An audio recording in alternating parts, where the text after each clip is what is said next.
Alright. You ready to get started, my dude?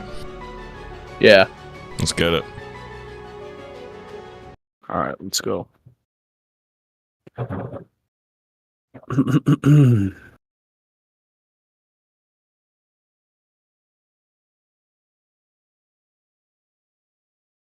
You're gonna start Yep.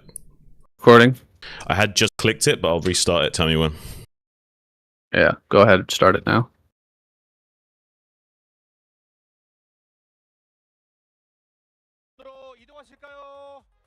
And here we go. Week number 4, KCM 2024, Season 5. Getting started here with Radeon. We'll see who the players are in a moment. Got quite the lineup today, Shun. Seems like Zerg is going to be phoning it in a little bit. Not quite bringing out the A squad. There it is. Saxery, Gameo, Zealot. Not who I was expecting, but there's a few B-teamers in here. Tyson and Bishop stick out. Funny to see Speed and Sharp, though, is kind of like the leaders of Terran right now. Yeah. It's just, I guess, a sign of the times, right? Oh, absolutely. Yeah, these two guys are both extremely modern and aggressive and very, very fast, as their names might suggest. Yeah, it does seem like Terran and Protoss going for a much more mid-range approach with their lineup selection, both Bishop and Tyson being their wildcard picks, whereas Saxery, Gameo, Zealot is a little bit wild across the board here for Zerg, although Saxery is a very strong macro Zerg, and Zealot is one of the best cheese Zergs in the world, like 50 ways he can kill you. Which one is it going to be? We're going to have to find out. Hopefully he's playing on form today, because he's going to be a required sniper to have any chance of dealing with these guys here. Zerg gets a little bit of an advantage here in that they don't have to play first. We've got Bishop versus Tyson, so the two B-teamers. I love it when they throw out the two B-teamers first. This is great for content. And we're not going to see Bishop get smacked down by Best or anything like that. We get to see kind of an even match to start things off. Yeah. I think this cross map, is very difficult to get across and actually do something with a strong FD push or what have you. So usually you won't see anything too crazy in this scenario, although if we did have a 12 Nexus, it's possible we would still see the boys being pulled here from Bishop. But no, it looks like we're going to be seeing a very chilled out game. It looks like a bunker expand here from Bishop. Might not be the worst choice on this map. I kind of like this. Going for the gases fast expand is a reasonable option, especially now that we've got cross map. It's going to take a long time to get any pressure on that bunker, and Radeon is one of the most standard maps that we have right now in the pool. Everyone is super used to it. They all know how it's played. There's a huge center area in this map, though, and it can be difficult to push across for Terran if you want to go for the natural. Yeah. I mean, the dynamic is completely shifted. If it's like a horizontal spawns or something, the Terran player can then even expand towards the Protoss player while pushing on the horizontal access or what have you. So horizontal spawns can be a lot more different on this map, but if it's cross map or vertical, usually there's a lot more space afforded for the Protoss player to navigate around in the middle and circumnavigate any frontal engagements with the Terran player. So we might be seeing a very long drawn out game here for number 1. But honestly, like, if Bishop can get a strong timing attack going, maybe he can still bowl over Tyson in the early game. I'm curious what Tyson's going to go for. Is it going to be like a 2-gate robo and optimize, or are we going to play really safe and go for 3-gate robo? I doubt it's going to be a 3-gate. It's got to be like a 1 or 2-gate tech build here. He's going to have an opportunity to react to what Bishop is doing as his probe finally makes its way over to the front. He's going to see the 2 Marines out in the open here, and that's an interesting scout. You don't really get to see much as Tyson, and he really wants to keep this probe around to maybe take another stab at it, try to get by these Marines, because so far he has so little information, it's really hard to make a call on what to do. Right. Like, say he could try and pressure this bunker and then realize the bad news and that there's no way of punishing the bunker, or he could, like, think that it's a 2-factory push and overcommit to his defense and not optimize his economy. There's a lot of obfuscation that's coming his way now. The range of builds is much wider than he would like. It could be anything from, a greedy CC first to, like, double factory, and anything in between. There's so many possibilities here. So Tyson definitely not feeling comfortable in this game so far. He's not even going to send his first Dragoon across the map. He's going to keep that back at home, just a sign of his feeling a little uncomfortable at this stage in the game. And it really does feel like Bishop has a bit of control from this position. He's going to be able to drop both his factories, and with his opponent feeling a little bit nervous, he's going to drop 2 gateways and the robo. This is about as safe as it gets. Maybe you could go for a 3rd gateway if you really wanted to make sure that you had enough production to hold off anything. But 2 gateway observer, very, very, very safe stuff. And this is a bit of greed from Bishop, so he's going to be feeling great about the position he's found himself in. Yeah, once upon a time, we saw the free gate robo almost all the time. Free gate obs is the most safe cookie cutter way of playing PvT, but 2 gate obs kind of makes you a little bit more optimized. You can squeeze out more of a greed and tech and not have to worry about constantly churning out Dragoons.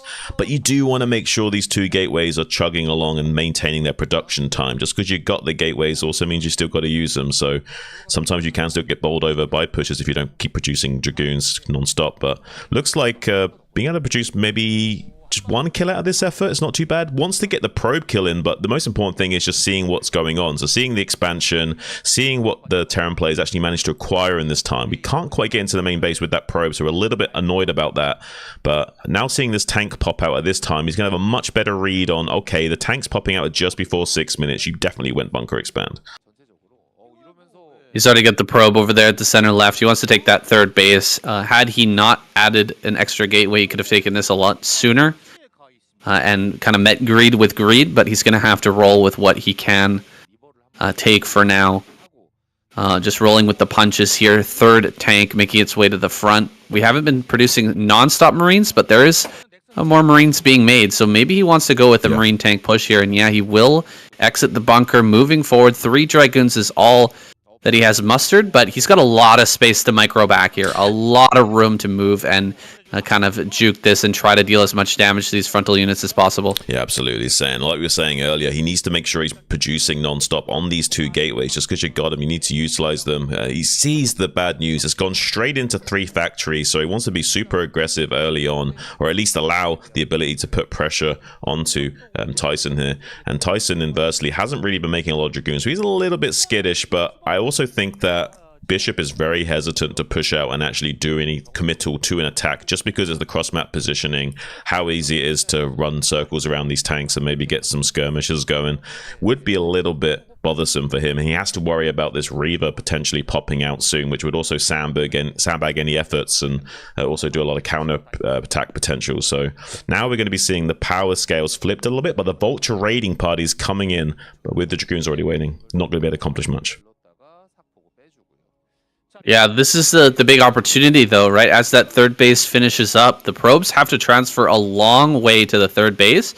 Yeah. And there is that potential to snipe a bunch of probes. It doesn't seem like Bishop is on top of that, though, and the probes managed to transfer. Not even really protecting them well there, Tyson, but getting a little bit lucky in that Bishop wasn't looking for the probe transfer, wasn't able to get any of those snipes. Here comes that shuttle with the speed. At least he's got the speed. There's a Wraith here, but the Wraith can't chase down unless it gets the moving shot perfectly on this. 2 Wraiths, actually. Oh my goodness, the 2 Wraiths are going to snipe that very quickly. Can he get some big kills with this Reaver, though, before it gets taken down? 4 kills on that, 5 kills on that now, but it does fall. Not too bad of a cleanup there for Bishop. I have to say that was almost one of the better scenarios there for Bishop, considering he didn't even bother trying to hunt down that shuttle earlier on. Really well done that he just happened to have like the Wraiths popping out in the flight path of that shuttle right on time. Will make the defense much more simplified for him and allow him a very cost-efficient counterattack while pushing up into 5 factory. So now we're going to see like 7 or so tanks rolling across the map, much like a Bishop on the chessboard, just diagonally coming across now to Tyson, trying to see if he can put him in a little bit of check. Like that reference. I think that Bishop is actually going to be going for Cloak on these Wraiths. He added the put the add-on on that starport, and he's made more Wraiths than most Terran players would. If he goes up to 3 Wraiths with Cloak, you can snipe these shuttles incredibly fast. And it's so hard to engage this army if you don't have air power, if you don't have air control. Right. And you can't drop Zealots on top of this tank. He's going to go after this first shuttle. He doesn't have the Cloak yet, but he's managing to pick this off.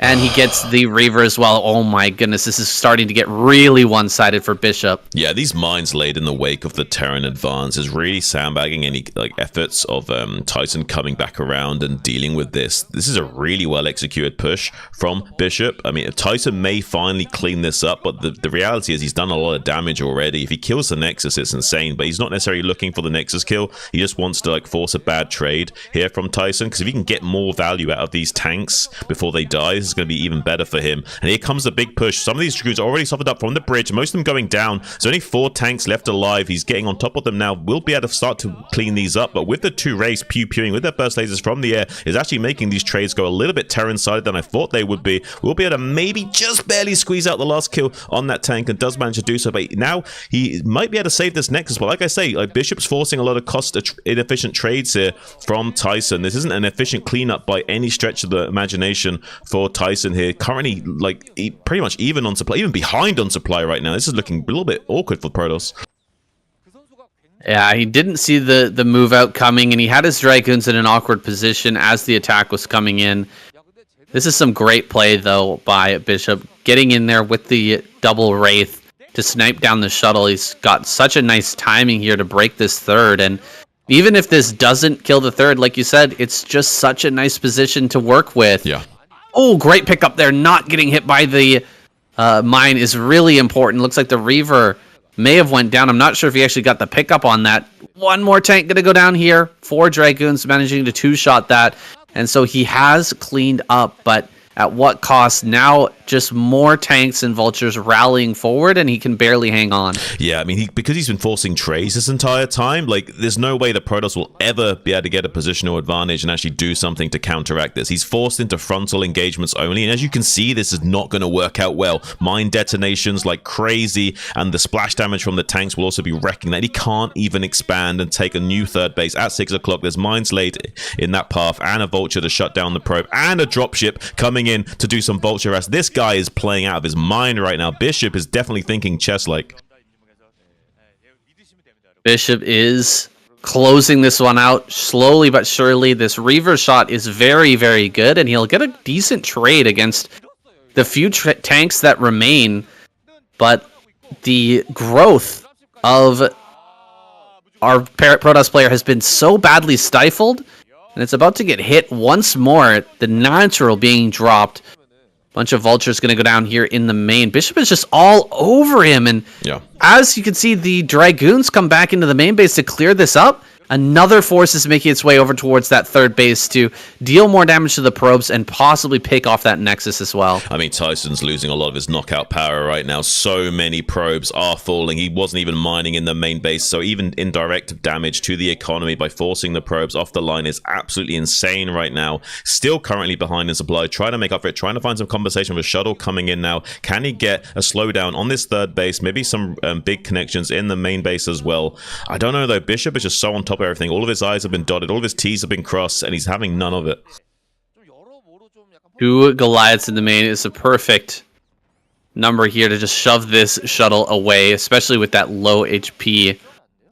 You're not going to be able to get in there and deal much damage. Bishop will eventually get that third base online, and the number of probes that have been killed, it's almost impossible to imagine a comeback at this point, but Tyson is stable for the time being. He can try to get another Nexus out. He can try to get that 4th going. He's been struggling to take it at 6 o'clock. He's going to eat some more probe damage over at the natural. But he does have forces nearby to start to deal with this.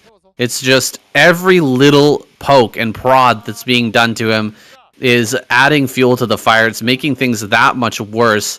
In an already very difficult game. He's going to snipe down a couple of these Templar as well. Wow, picking up the vultures, moving them into the main base, and then picking them up again and sending them back into the natural to kill some of these Templar. This guy's in his zone right now. I got to say, Bishop is I mean, he's got to be in his flow state at this point, right? Oh, absolutely. I mean, even just forcing the Archon Morph there is as good as killing the High Templar. There's no Storm utility available to Tyson in the immediate future. He's going to be feeling really uncomfortable now, and Bishop looking for that diagonal move yet again, coming across the board, and he scans, he sees the good news. Maybe there's not enough Protoss meat to this bone for him to have to worry about. He might better chill off, but he wants to be careful still. Doesn't want to allow the Protoss to do a good. Look at this big, beautiful mind connections, though. Going to be softening up and tenderizing the meat before his meal. And look at the way he's structuring his army movements. He's got the vultures and Goliaths like always in front, screening, and the tanks always in back, ready to siege up. So you don't have to worry about being caught out of position, constantly scanning. Look at that. He's going to intercept one of these shuttles, take it down to just one shot away from being taken out. Might not go down to his turret if the other one leads, but I don't think he wants to commit to it anymore. He's lost way too much HP on these shuttles to go on the offensive. Feels like he's going to be forced into a head-on engage here in just a moment, and Bishop most likely going to be able to take that victory. Only 5 supply behind the Protoss. That's never a good sign for our Protoss player. He's just backing away, trying to do his best to pick off as many of the vultures in the front as he can before this engagement happens. Going to eat up a few of these mines, but yeah, we're about to have that forced full-on frontal engagement, and it's even going to be cutting off this 4th base. Yeah. Cannot reinforce that position. He is going to just dive forward now. This is a spot. This is check from Bishop. He's placed it on him. He really doesn't have an option other than dive forward here. He doesn't even get the shot off with the Scarab. The storm doesn't go off either. One storm from the moving army is going to be thrown down, but these storms are weak, and the tank number is so strong. This is just so impressive play from Bishop. Like, he keeps pinning pieces in a situation where he has to try and break out. He has to try and like make trades on the board to try and simplify the position. But simplifying the position only like makes the game easier for Bishop to win. Like, he's already ahead. He wants the position to be simplified. Now the probe can just be infinitely denied getting down to 6. Like, has to tap out. There's no way he can get a 4th online. This is just a masterclass in like TVP from Bishop here. Really impressive stuff.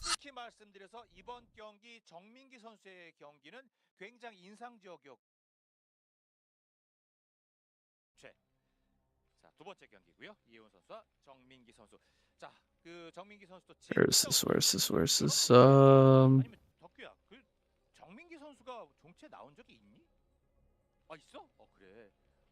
Gonna pull this up. Yeah, damn, man. 종종 상황에 나온 적이 있는데 킬 수를 좀 기록을 못했죠. 사실. 그랬나 보다. 보통은 안타까워. 그러니까 기억을 저희가 멀티킬 한 선수였으면 무조건 기억했어요. 기억하죠. 1킬 하고 뭐 들어갔거나 약간 그런 느낌이기 때문에. Okay, Bishop making me feel a little bit excited. He's kind of the B teamer on this lineup, but maybe he can show us some really great games today. Saxry is his next opponent.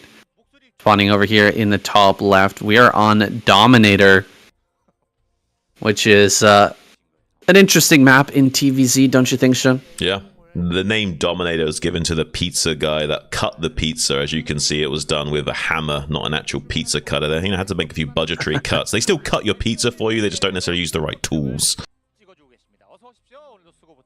This is an interesting map for Mutalisk harassment. Can be very strong here, and so a lot of Terran players have moved over towards Valkyrie play to deal with that.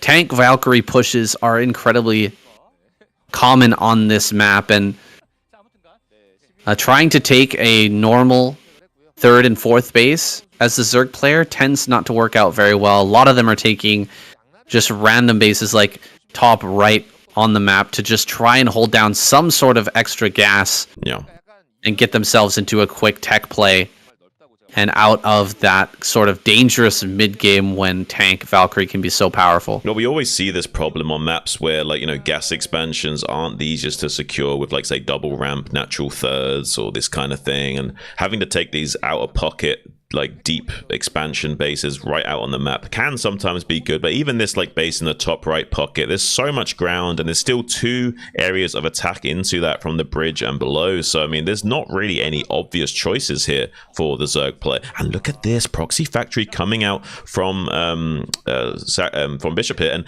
Sanctuary sees, because of the lucky Overlord scout, that there's not a CC behind this, so he should be able to start to put the pieces of the puzzle together that something's amiss, but he won't necessarily know that it's a proxy factory. A little bit hard to decipher that. Seeing that there's no Marines is usually the biggest tell, that Marines are not continuing to build, but he's actually still building Marines, just that CC is so late. Alarm bells have to be ringing. Will he start a sunken colony? He's going to have to start it very soon. Well, because the Vulture will actually come way before it would regularly if a factory was inside the main base. Yeah, well, the CC should be of drops like any second now. In fact, it should have been like 10-15 seconds ago. But he had the SCV here to kind of make it look like he's just doing a slightly delayed expansion. So it is still a normal timing, but he's just slightly delayed. So now this might throw Saxry off. Because now this it didn't get... Okay, he makes it. For a second there, I thought he wasn't going to make it. Okay, he does make the creep more or less on time, but honestly, I don't think it's quick enough. I think with the little delay, like, there might be like a 5-10 second window for this Vulture to abuse and actually get in here. I think so. Yeah, the SCV there blocking for that amount of time, and then the missed click there. I don't know what happened exactly, but... he wasn't able to set up that sunken colony immediately. Maybe there wasn't enough money. Oh, the surround, though. He gets the surround on the Vulture. And now the sunken colony is up. Only 1 drone went down there, and I thought that was going to be so much worse. It seems like he wasn't feeling confident in his ability to manually click on Zerglings to get into the base and just wanted the guaranteed economic damage. It's not too bad, I guess, but it's a little bit unfortunate because it's a big missed opportunity. Pulling the drones off the line and losing 1 drone is a little bit of economic damage, but not necessarily enough to recover from committing to the proxy factory, although he is transitioning into a 2-port Wraith. If that slowdown of the economy was just barely enough for Bishop here, maybe the follow-on attack was 2 Vultures coming in without speed. Now try to go for the Link target fire, but Saxry's ready for it. He actually slips through the drones. That's actually crazy. Now he's going to lose at least 1 more drone in the main base of target firing. He has Burrow, though. He has Burrow. This is crazy. This is the kind of Zerg you want to be having on your team. He gets Burrow this early on. Now he's going to be safe to the Wraiths. Now he's going to be safe to this Vulture crazy. He's target firing the Lava instead, which is a great option because it does take 2 shots to kill these eggs, even with the armor. So this is a crazy situation. With only 15 HP on these Lava and 10 armor, you can still 2-shot them with the Vulture here. So I honestly, I think this is a great play from Bishop. Even though he's not necessarily getting huge economic damage, he might have slowed down Saxry enough by taking out these Lava. Ooh, yeah, it's going to be difficult to get enough mutas out to deal with this. And I'm not sure if we don't have any add-on back at home right now. 2 Overlords die immediately, going after the drones now. Oh, he will get 1 drone. He's already gotten a drone in the main base and no add-on, so no cloak just yet. I guess about 3 mutas can pop out because of all the damage that's been done to the larva. There's the first muta in the main. A few pop out here. 4 mutas total. So definitely enough to push back the Wraiths, but still, this has been a lot of damage. Honestly, the Burrow is the saving grace. Like, without Burrow, Saxry's just dead in this game. But we have a much more playable game state because he did get Burrow. Like, most of the drones were saved. Even though he lost a little bit of lava and a little bit of drones, it wasn't too bad. There's still a much more playable game state than it could have been. So, who knows? With some good micro from Saxry here, maybe he's still trying to push the issue. Even though he's not going to accomplish anything with this is just to slow down the Mutalist counterattack. Give him time to, build up a few more Wraiths. Maybe he can get enough power scaling going that he can come in here and start one-shotting drones with 5+ Wraiths. Then things will change. He's trying to sandbag as much as possible, making him chase down these Vultures in the main base here while these Wraiths start to come into natural expansion. Trying to deal some damage there, but not getting any kills. Once again, that Burrow coming in clutch. He's continued to just build pure Wraiths. Now, I was thinking about the natural wall-in being pretty darn smart for Bishop earlier. This is a great way to kind of obfuscate what's going on the map and to make it seem like he's going for a completely different play. Wow, that's a lot of Wraiths. Yeah, that's a lot of But Wraiths. now this is 2 supply depots and a barracks that's just kind of sitting out in the middle of nowhere. If he gets some control on the map, if Saxry is able to bring Mutas over here, that's a pretty big loss to lose both Yeah, those but- supply depots in one base. Yeah, but if he brings the Marines all the way up to outside where the Sunken is and uses the Marines as point defense, then the power scaling changes dramatically, and actually the Wraiths and Marines should be able to outmuscle the low count of Mutas in the air. So actually I'm a little bit concerned for Saxry right now. Using the Marines as point defense with the Wraiths completely changes the trades. This is going to be an insane engagement. What, 12 Wraiths are coming up to the front? Yeah, it's a No cloak at all. I don't think he can build a bunker out here, but he is going to hold position those Marines, like you said. Yeah, he went The sunken colonies. You can't beat these sunken colonies with, no stim, no medic Marines. But at least he can stand here and just let the Wraiths try to deal with those for him. Yeah. Coming in now with those Wraiths, but the trades have already been a little bit Saxry favored. I think he's going to be able to hold on to this, Shun. Well, he needs perfect Wraith Micro to make this work, and he hasn't really got that. I mean, Saxry's got way better Mutalist Micro than he's got Wraith Micro right now, and you can see the Marine's point defense doesn't quite help him enough, and he didn't really get in position and set this up nearly fast enough, and Saxry had way too much time to build up Mutas. GG's going to have to be called. Saxry with the well-executed threading of the needle, catching up, and finally being able to just deal with this pesky Terran. That was an annoying play, to say the least. Saxry, much better known for being a late-game powerhouse, a macro monster, but proving here that he can absolutely hang with the kind of crazy plays that Bishop is willing to pull out. The Burrow, like you said, an absolute game changer in this one. It's so shocking when players don't go for that, when they figure out that there's something weird going on. It's just such a good catch-all to help you survive those difficult early game situations, and it helped Saxry to hang on here, and it gives him that first win for Zerg. That's looking like a pretty weak lineup for Zerg, but they've already got a win on the board. Let's see what happens here, game number 3.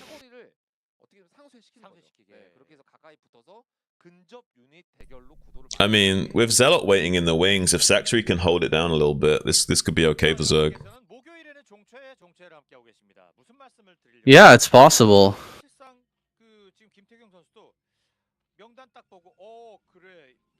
Saxry, sometimes he's got those, he has days, man, where he just pops off, and it's crazy. But is he on one enough right now to take out Bisu?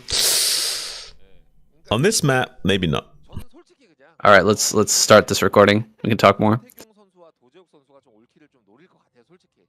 Bisu coming out to face off against Saxry. Shun, I remember a game from not too long ago. I believe it was Saxry versus Best on this map that went very, very long, and Saxry kind of fizzled out in that game, if I remember correctly. This is a tough map for a player who wants to go long and late game macro. Oh, absolutely. This is like someone like Saxry's kryptonite.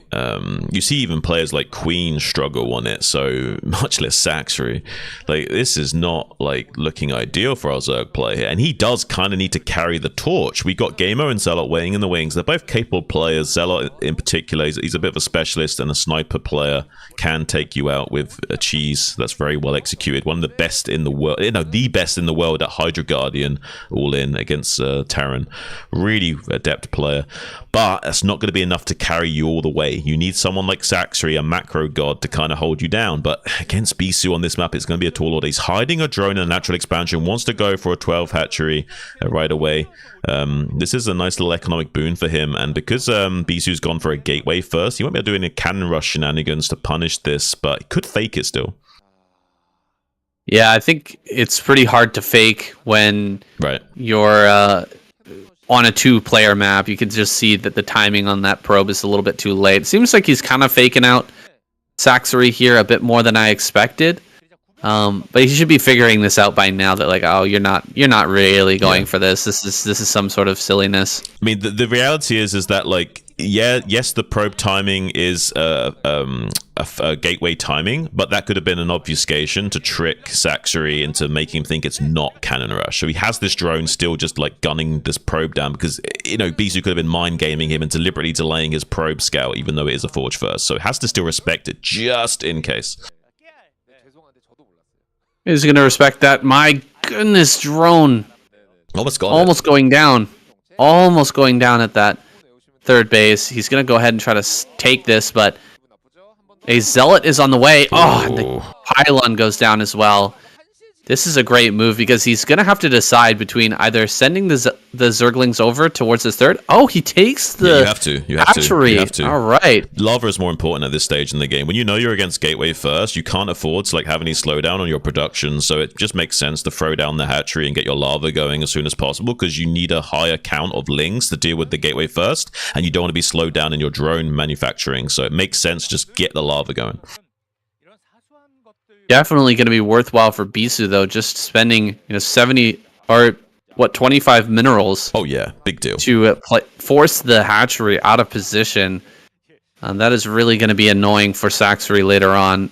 One of the hardest things is trying to place a hatchery in between drones trying to mine from that area. Very annoying stuff to deal with, but that's not going to come up and be a factor here for a little while. We'll see if Saxery wants to do something crazy. Maybe he wants to ling all in. From an uncomfortable position like this, it can be really tempting. Right, and that will even more will be able to make sense of why he took this hatchery here like this, if he just wants to utilize it for lava to end the game. And looks like we might be seeing that. We do see link speed on the way. At the very least, we could be seeing a delayed Hydra Den being thrown down now to finish him off with Hydras, but I don't think so. I think this might just be a ling all in. Oh no, it's going to be a Den. Okay, it's going to be delayed Den. Oh, I thought this might be the play, just to go speed into delayed Den. This is actually not a bad idea from Saxery, and actually might actually confuse Bisu and kill him. Not going to be able to mine much out of this third hatchery, but at least he might be able to get a few minerals off of that. And he won't have many drones mining there anyway, so it won't make too much of a difference. And maybe 2-3 drones mining over there as the 973 comes into effect.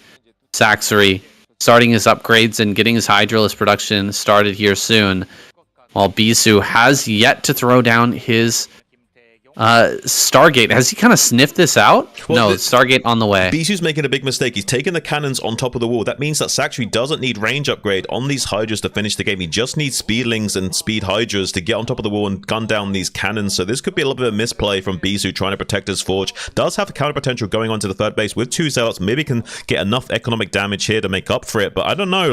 There's a risk here that he could just get bowled over by Saxery by putting his cannon so close to the wall. This is great. Having the Zealots over here allows him to see what's popping out. I don't think he could see that Hydra, though. I don't think he was able to see that. No. And so, I mean, a normally placed hatchery, he would have been able to see that, which is kind of hilarious. Force that hatchery off to the side, and now he can't see Hydra's popping out. These lings are just going to stay here and wait. I think he's even lava tricking all of his lava to the left of the hatchery to make it even harder for those Zealots to ever spot anything that comes out of them, which is really funny. I think he'll have to pull the drones away from this base, but it'll be fine. He can keep the income rolling well enough to just pump out Hydralis, and he's coming in. Gonna fight these few Zealots in the middle of the map. The surround is very good. Oh, pull the drones. Come on, Saxery. We know that he's gonna move those Zealots. No point in leaving the drones at that third base, but he's going to come in now with these Lings and Hydras, and I think we might just see a Saxery victory. It's going to be close, though. I think so. He just needs to get the Hydras on top of the wall so he can gun down the cannon, but the Lings are doing a great job of buffering against the Zealot. Does get a bit of a probe drill, but he gets the target fire on the cannon. The cannon goes down. Rest of the cannons are warping in, but so many probes are falling so quickly. Lings getting on wraparound on those top 2 cannons, easily target firing those down while the Hydras take care of the southern thresholder cannons warping in. This is beautiful target firing from Saxery. Very well executed Ling Hydra bust here. Bisu has to tap out. The Zerg squad's doing it, saying with an absolute off-meta squad, they are somehow doing the impossible. Saxery leading the charge right now. Who's it going to be? Is it going to be Sharp or Speed to try and slow this down and kind of turn this into more of a tug of war? Because right now, Zerg is unstoppable.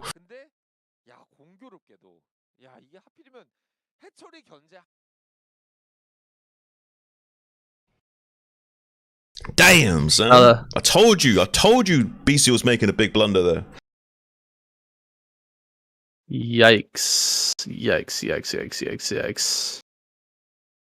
That is funny, though, that he forced the hatchery over and then wasn't able to see the Hydras popping.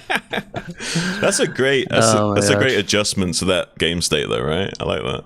Yeah, that was really well done. That's an awkward position for sure. Yeah. That's well navigated by Sax. On that map too, no less. Like, really well done. I would say that's on Bisu, really. Yeah. For putting his opponent into a bad situation and then not expecting the all-in. Yeah. And, like, not anticipating it. Well, he probably anticipated. No, he anticipated a possible Hydra bust. He didn't. He did, but he made the classic error of putting your cannons right up on your wall, so the Hydras don't even need to wait for range. They can just come whenever they want. Right. And links of speed buffer the zealots from stopping you doing that. So yeah, is what it is. Mm-hmm. All right, let's go. 예, 그래서 도적 선수는 그래도 조기석 이훈 선수를 잘 응원하는 게 낫고요.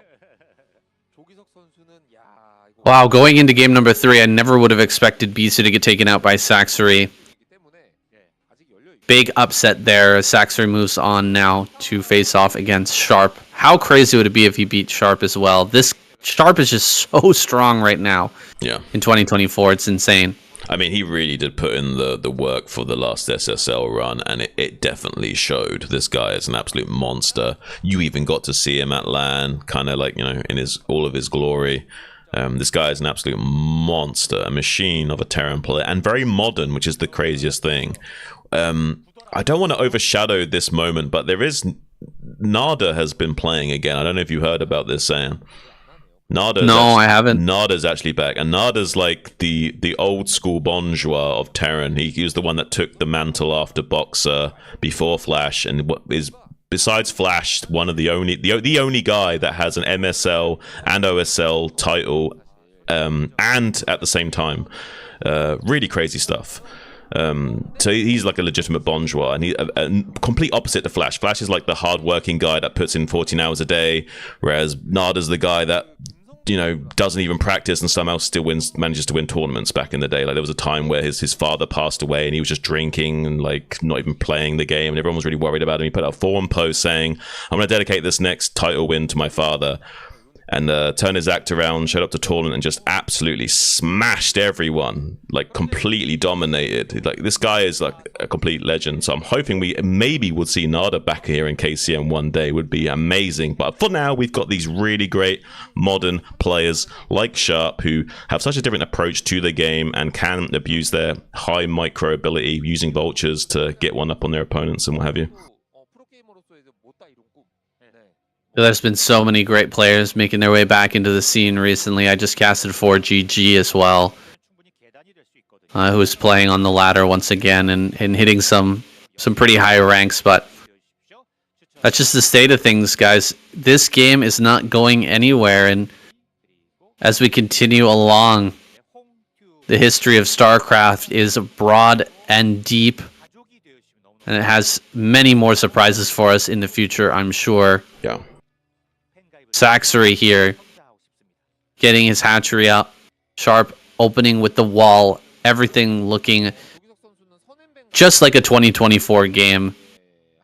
Of course, the styles are changing, always adapting to the new metas and the new maps. But this, I think we've firmly established, is the best way to play Terran versus Zerg in the current meta. It does seem that way, yeah. I mean, there once was a time was people making arguments for different styles, you know, and honestly, like maybe there is a bit of, you know, credit to some of those styles, but honestly, in the current meta, you need to be in the driver's seat, and the only way to do that is to like really streamline your early game tech, and that's what we see both players doing here. Really fast teching builds. The 2-hatch Muta build is one of the fastest teching builds without completely throwing your economy away. Does manage to get into the main base with the Zergling, sees what's what, sees exactly that it's not going to be a 2-Rex academy, knows exactly how many lings he needs to make when and what he needs to worry about.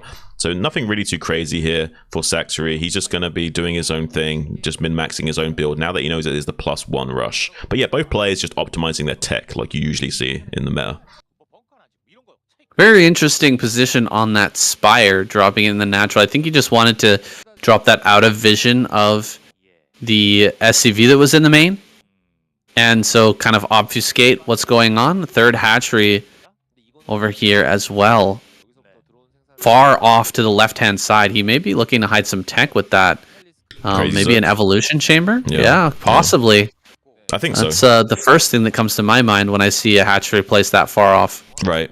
I mean, you could argue that maybe he just places it there as like a, he always does that because sometimes he likes to hide his tech. But yeah, I think you might be right. I think it's more likely that he plans on going crazy Zerg, and he likes to go crazy Zerg on this map sometimes. So 100%, I think we may be seeing an evolution chamber being thrown down in the next few minutes of the game. Usually you'll see it in the next minute. If it's going to be a really fast, crisp, crazy Zerg, it's around 620, 615, 630, depending on how optimized your build is and what the game state and the early game shenanigans. So yeah, we could be seeing that thrown down very quickly here in the next minute. Yeah, you hit that Mutalisk timing, and then the evolution chamber needs to come up shortly after that. It's also possible that he hides his Hydro Den and Queen's Nest over there to just obfuscate the transition and the timing on that. Right. Hasn't sent out another drone just yet to go and try to take a third base, but I think that's going to be coming out here pretty soon. Triple barracks in the main base. Sharp is going to be pumping out a huge amount of Marines, but the most important thing, there it is, evolution chamber at 6 minutes. Really crisp timing there for Saxry. The most important thing for Sharp to find out is that there is an evolution chamber coming, so that he can immediately get into that +2, try to get his science facility out so that he doesn't stall on upgrades at all. Yeah, Sharp gone a tiny bit light on turrets here, trying to mainly utilize the Bioforce. He's gone 2-1-1, because usually want to put 2 turrets towards the closest to the Zerg, and then 1 turret in the production and 1 in the base that's furthest away from the Zerg, so obviously it takes longer for the Mutas to reach that. We saw Saxby trying to abuse that by going into the main base, but Sharp just on top of everything, had the Bio Ball ready to not let any weakness be exploited. Now gone up to 7 Mutas though. We'll start to see these SUVs sniped one at a time by the Mutalisk stack, and maybe get one of these turrets, but I seriously doubt it. That turret positioning is very hard to kill with this small amount of Mutas. The repair will come in. Yeah, diving in here doesn't seem like a great idea. He's going to lose 1 Muta, and 1 almost dies as well. This is a little bit scary. He's going to have to start throwing down Sunkens maybe a lot earlier than he would otherwise. See a lot of drones pop out, and they're going to go right to work building these sunken colonies. This is a little bit too early, I feel.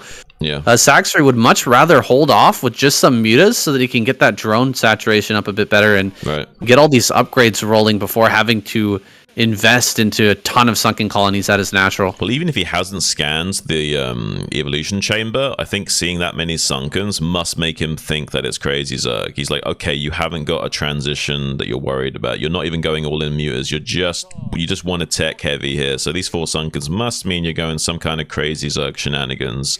It could also be like a Guardian rush. That is a potential here, but he's probably is thinking crazy Zerg from Saxry. But Saxry only on 2 gas, not going to have the same kind of explosivity, so he needs to get good trades here.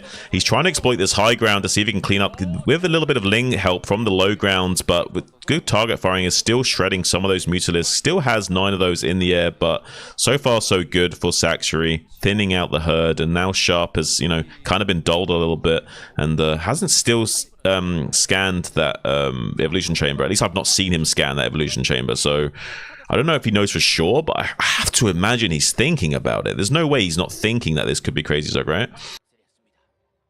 Oh, absolutely not. I heard a second scan, but we didn't get a shot of that. Whether or not he saw it in the main, I believe he did. There's the second eBay and the science facility at the same time. Pretty standard when you know that your opponent's going crazy, so you got to get those upgrades rolling. Right. There is like a crazy Terran style where you go like very low barracks count and just try and get straight into that science facility tech right away.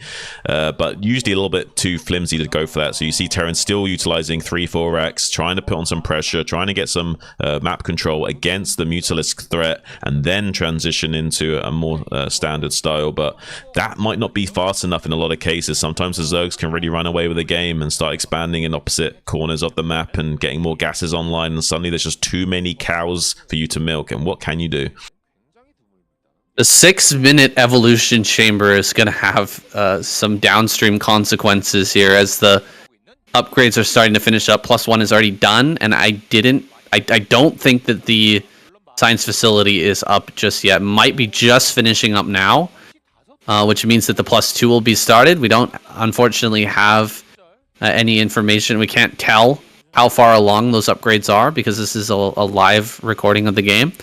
But he is going to be very, very close to even on upgrades with the Zerg player, and that's never a good sign. Yeah, but basically, Nope, it's not.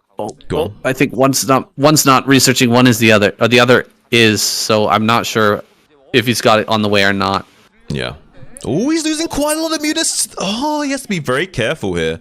I mean, Saxry, like, he wants to maintain this mutas just a little bit longer. You don't necessarily want to let these mutas die, because these are great anti-drop defense. Even though you can't use them once the radiate becomes relevant, you can still utilize these mutas to, like, kill any dropship shenanigans and what have you. So keeping these alive is great. So be careful not to use it free. He is still getting value with them in the main base, and honestly, like, the fact that he's Sharp is so good at killing these mutas on the exit vectors. He always slides out with his marines to wrap around his own base to catch the mutas on the retreat. He does it so much. He's one of the best in the business at doing it, and almost caught the entire clump of mutas there. Now he hasn't got so much anti-drop defense. Now there's a gambit potential for Sharp maybe in the future. Has got this Nidus Canal being linked to the top right gas expansion, but like we say, with the mutas dying, now the drop potential is also real. Drop potential is real, and Sunkens are starting to come up in this top right-hand corner, and Nidus will be added as well, but this is the timing where the Crazy Zerg player is weakest, right before Carapace and chitinous plating is finishing. There's an opportunity to dive in and just win this game. 4 sunken colonies over here at the third base. That gas is beginning to mine. Very important that he gets that gas really rolling. He's hiding the ultras on the other side of the Nidus. They can pop through as he comes in to attack those sunken colonies, but right now he's catching a bunch of overlords over here and looking for more value for these early units while waiting for those extra upgrades to finish. I mean, that's really annoying for Saxry. It's not the end of the world, but like, that's just one more thing you have to worry about as Saxry, that you got to remake those overlords. There's so much wasted lava and minerals, and like, each lava could have been an Ultralisk or a drone. It's so frustrating at this stage in the game, but he will be able to stabilize. He already has a few cows out with 3-1 upgrades, no less, and with that +1 attack, it gives you a +2 to your Kaiser Blades, and that means you can still 2-shot Marines even with 2 armor. So he will chomp through this Terran army relatively cleanly, even though he hasn't got a high count of those cows, but probably won't be able to find a good trade or engagement for quite some time.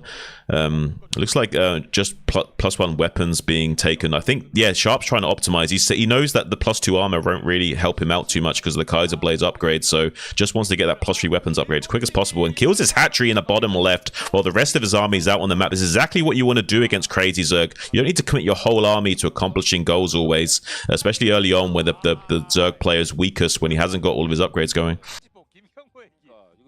That's a lot of Ultralists now. The number is growing and growing, and the +2 Carapace will finish up shortly. A lot of Sunkens here at the natural, though. It doesn't seem like Sharp's ready to engage in there. Is he going to just start expanding like crazy and getting himself into the late game where potentially... Wait, can he actually hit this? No way. So. Yeah, of course not. That's silly. That would just be ridiculous. There is, like, on some maps, I guess, that there might be like a dent in the where you can get the Marine a little bit in between the terrain, but when it's this tile set, you can't do that. Like, they're just too square. You can't actually get in there. Right.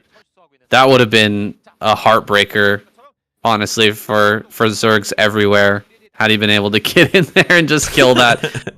Oh, what a anticlimactic finish, but instead we're going to have this battle occur here pretty soon. All the Ultras are going to get caught. This means that a bunch of these are going to get hit by Irradiates. There's the Scourge on the way up here, but we're going to get 2 Irradiates for each vessel. And I guess the rest of these are going to get taken out in the end, but man, that really does hurt. Yeah. All of these Ultras are going to be badly softened up. Yeah. Nice painful. I mean, you can like split the Ultras off, put them on hold positions so they don't kill each other, and they will live with about 100 or so HP. It's not the end of the world, but honestly, it really hurts. Like, that's the biggest strength to your army, is how much meat there is to these Ultralisks, and softening them up like that might just spell disaster. If you get a massive bio cluster going and you gun down these Ultras one at a time, suddenly they lose all of their potency. And yeah, I mean, this is looking really dire for Saxry. He's killing his own Sunken as well, so he even has less count to defend with. He can even dematrix one of these Marines if he wanted to, if there was a massive wall of Sunkens, but this is looking, this is crazy from Sharp. I think he's done it. He's going to dematrix the Marine and go. Matrix on that Marine. That's so many Marines. A lot of Ultras are going to come from behind. A lot of Scourge pop out as well.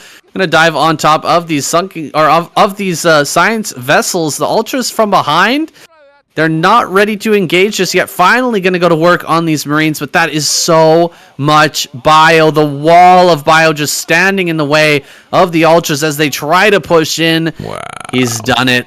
Good God, making this play look absolutely silly, Sharp, overwhelming firepower, ripping those Ultras to shreds. Wow. Speechless stuff, saying he's just so good at what he does. Like, it's so hard to deal with Crazy Zerg, and he makes it look easy. Usually it's like a 12-13 minute 2-1 timing that does the job. No, he does it all the way, like, more late game. Like, really impressive stuff here from Sharp. He's going to be going up against Best next, and that's going to be a really exciting PvT. I'm so excited. 조금 노하우가 살짝 부족한 느낌. 숙련도에 있어서는 왜냐면 김경모 선수가 끝나게 되면 그 다음 주가 설입니다. 설. 그렇죠. 그러니까 2025년을 종치와 함께 맞이하시기 바랍니다. 자, 도지혁 선수. 현재 도지혁 선수의 누적 성적은 1승 1패. 출전 기회가 많지는 않았다는 얘기고요. 올킬 기회가 또 조기석 선수에게만 지금 주어져 있기 때문에 Bit of an anticlimactic finisher for that last one. Saxory building up the entire game to that Ultralist force, and then it just breaks against the wall of bio like waves on a cliff face. Absolutely destroyed that entire army. Yeah. I think we're going to have a pretty explosive game, though, here. Best versus Sharp. This is never a standard or a straightforward game between these two players. No, not at all here. And on Deja Vu, I mean, we have this mineral only in the center. You can take, it's kind of a little bit like Retro. You got this like big round ring of a center, a bit of mineral expansion there, and 12 bases located around the map. Not quite the same as Retro without the high ground 12, 6, 3, and 9 to worry about, but similar layout nonetheless. And yeah, we might have to see Terran without any easy access to a fourth here. You kind of sometimes have to just take the center of the board and push from there. And with cross map, no less, this is going to be a little bit of a tricky one for Sharp to navigate, maybe. He's going to have to think about how he wants to develop with his expansions as the phases of the game shift. But getting into the fourth base here as Terran is not easy. No, absolutely not. Even taking the third base is tough as Terran. There's so much space between the two. And there's that high ground right out in front of your natural. A lot of players prefer to do two-base timings where they come out and take away the Protoss high ground because it's such a powerful position to hold. Yeah. And so difficult to break. Allowing the Protoss to just take over your high ground is, to some players, a little bit untenable, I think. Yeah, I think so. This is a great map for Best to abuse and get some shenanigans going. We may even have to see some kind of 5 factory out of Sharp to navigate this. Just some kind of Mihu style build where we're going much more unit dense so that we have enough to take our third with a little bit more ease and expand with some grace here, because Best is going to be wanting to bowl us over at any point in the game, so we have to be ready for it. And I think the only way to do that is by maybe some kind of 5 factory play here from Sharp, even if he doesn't push with it, just uses it to expand. Yeah, 5 factory in the mid game might be a strong option. I'm looking to Sharp to see what kind of cheeky early game push he might come up with. He wants to do some sort of Marine Vulture tank. Yeah. Craziness to try and throw Best off in the early game. I think that can be a great way to seize the initiative away from a player like Best, and then allow yourself to kind of, or not allow yourself, set up some sort of obfuscation to where Best can't really calculate, okay, I can just get in here and bust now, because he's not got the timing of the game. He's not got the rhythm of the game. Everything's been thrown off. The times have been thrown off so far in his head. It might be possible to hold on against him. Oh, this SCV slipping by.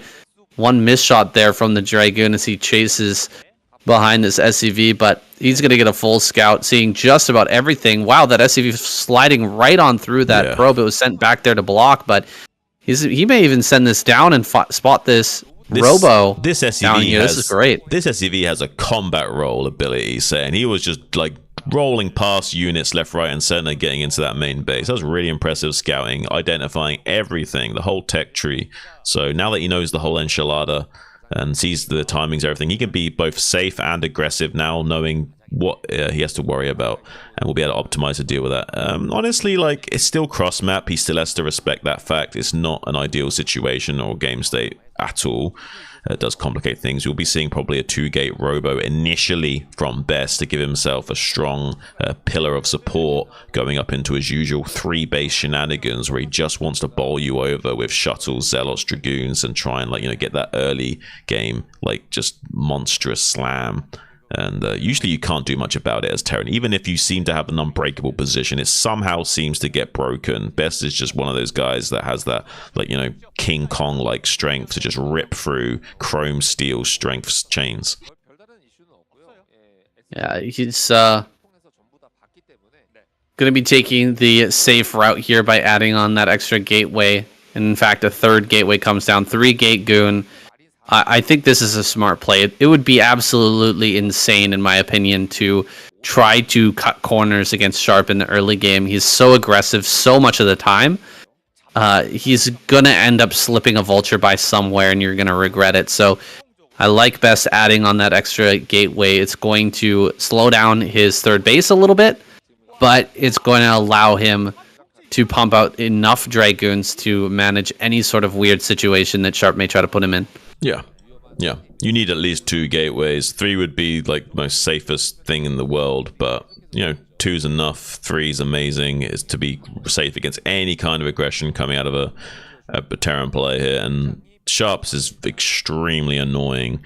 Probably more active than most players with his vultures. Having 3 gateways like this, like it's so good for Best. Like, he always be careful. The vultures actually might swing around the back of these dragoons and getting the probes come off the line to try and drill on the ramp, but it doesn't matter. Too many losses will still be sustained. This is crazy from Sharp. How he does this, I do not know. The star sense is just unparalleled. The way he's able to find these tiny little windows to exploit, I don't get it. I just don't get it, Sane. It's absolutely insane. Meanwhile, a counterattack going on in the natural expansion, mine detonating one of those dragoons should spell a little bit of a disaster to kind of slow that roll a little bit, but 2 extra dragoons come in, and now the 2 tanks have a little bit of a task ahead of them, but not really. The SCVs repairing and siege mode on the way should be okay, but the dragoons get one big volley on the tanks. He gets one of the tanks. That's absolutely crazy, Sen. Nice little win here, but does get the siege on the cliff. Needs to back up with these dragoons so he doesn't lose them, but that is a pretty good early win for Best, although Crisis was avoided for Sharp. Didn't lose too much there. Just 1 tank is not too bad. Getting a lot of probe kills.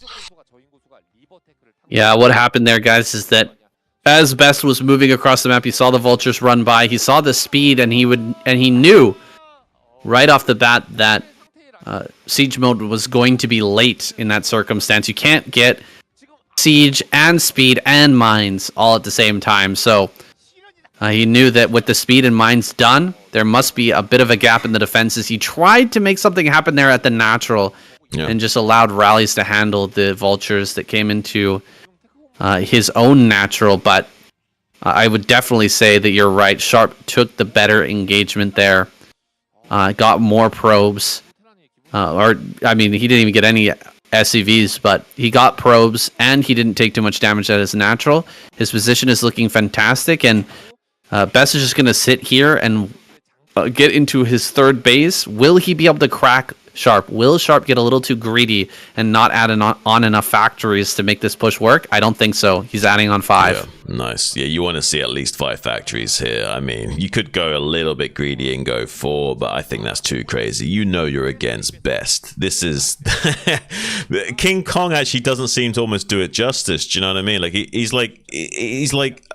No, not even like the original King Kong. He's like the King Kong versus Godzilla kind of King Kong. You know, he's like even more powered up to stupid levels of I don't understand how he breaks through some of the Terran defensive formations we've seen in previous history.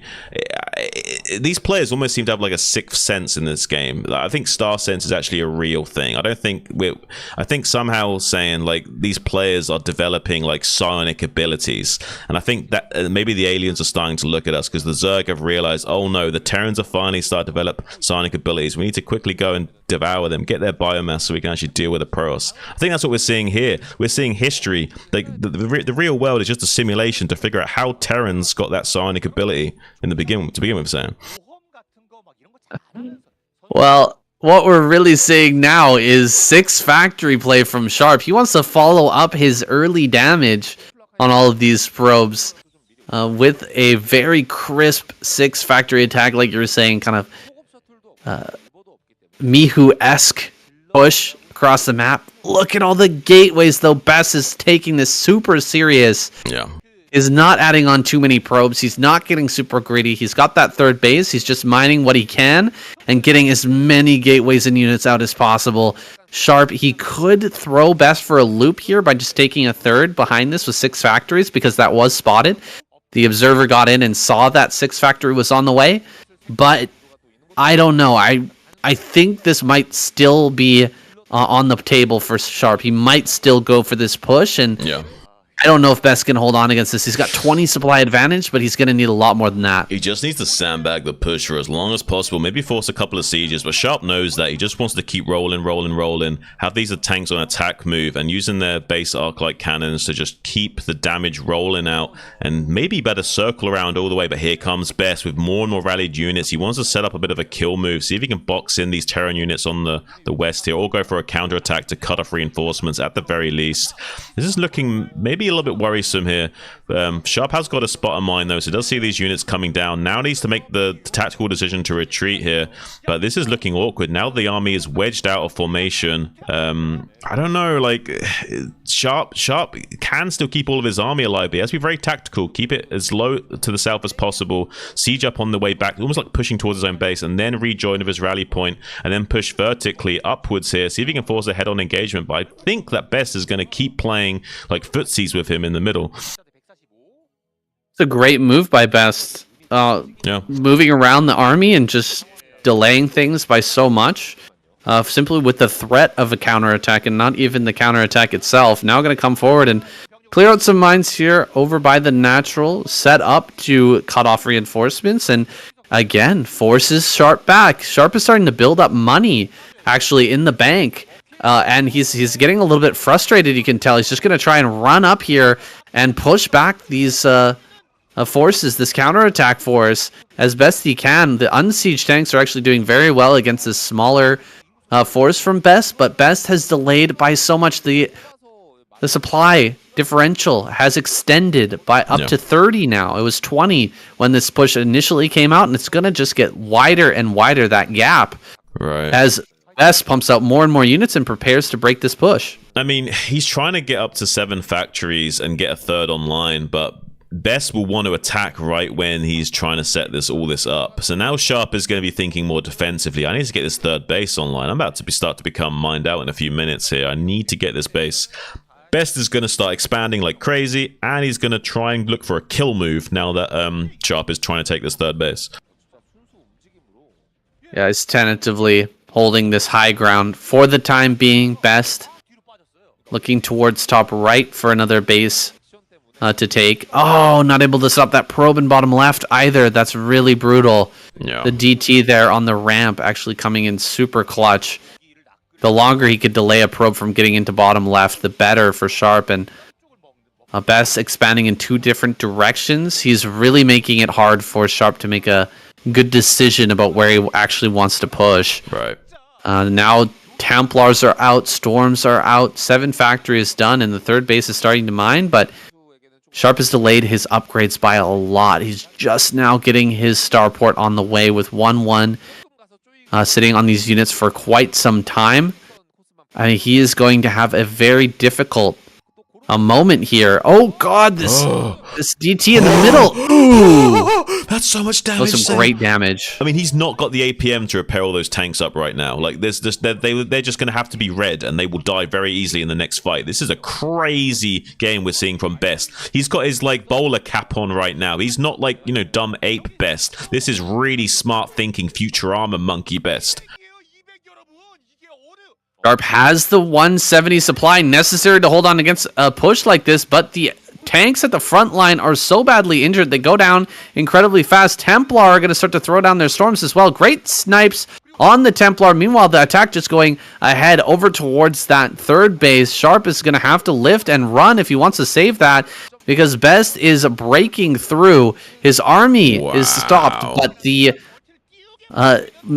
sort of auxiliary force heading over to the center right is going to deal with this command center, dude. Sharp is falling apart. This is not usually how you play StarCraft as well. Like, usually you want the army to engage together, but he's like using half of his force to like pin down Sharp while the other half goes and like just rips out one of his arms. And now he's going to try and beat Sharp to death with his own arm, it looks like, slowly but surely. I mean, Sharp still is like standing on his 2 feet right now, but for not much longer, these two bases will start to become mined out in the next few minutes, and Best is just like pulling him apart tactfully.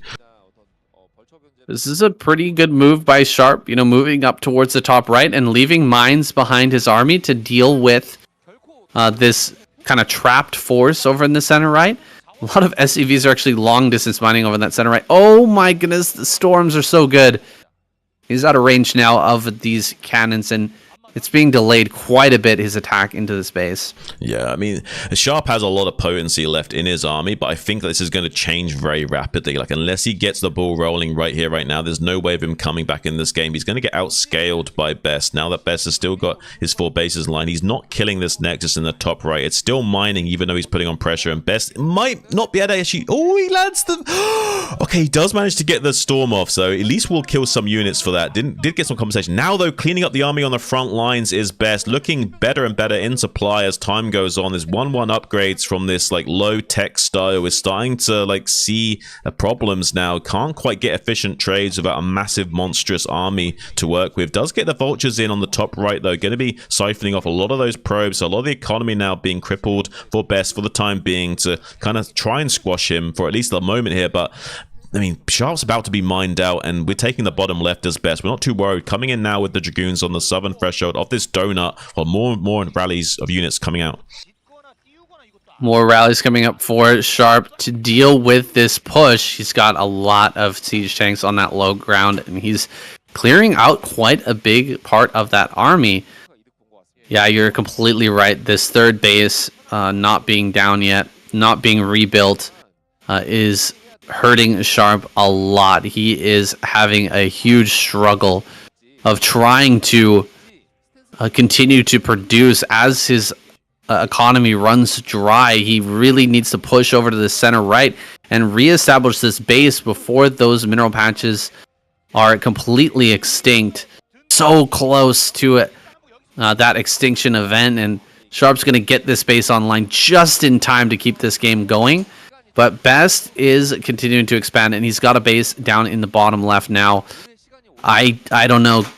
Was that enough damage? Was that enough kills on the probes in top right to slow down Best enough to make this a win? I guess he's ahead in supply now, so maybe it is. I mean, he's alive for now, but this is the gambit that's really going to matter. Do we get something done with any additional drop plays? And he's made the game somewhat playable, has Sharp, but he still has to do a little bit of work now. So if he can get like if this is like tank and 2 vultures, maybe something could be done here for Sharp in the bottom left. And it is going to be tank and 2 vultures. So I think maybe this gambit could buy him some time. I mean, Best is going to come with his whole army, or at least half his army, to come deal with this.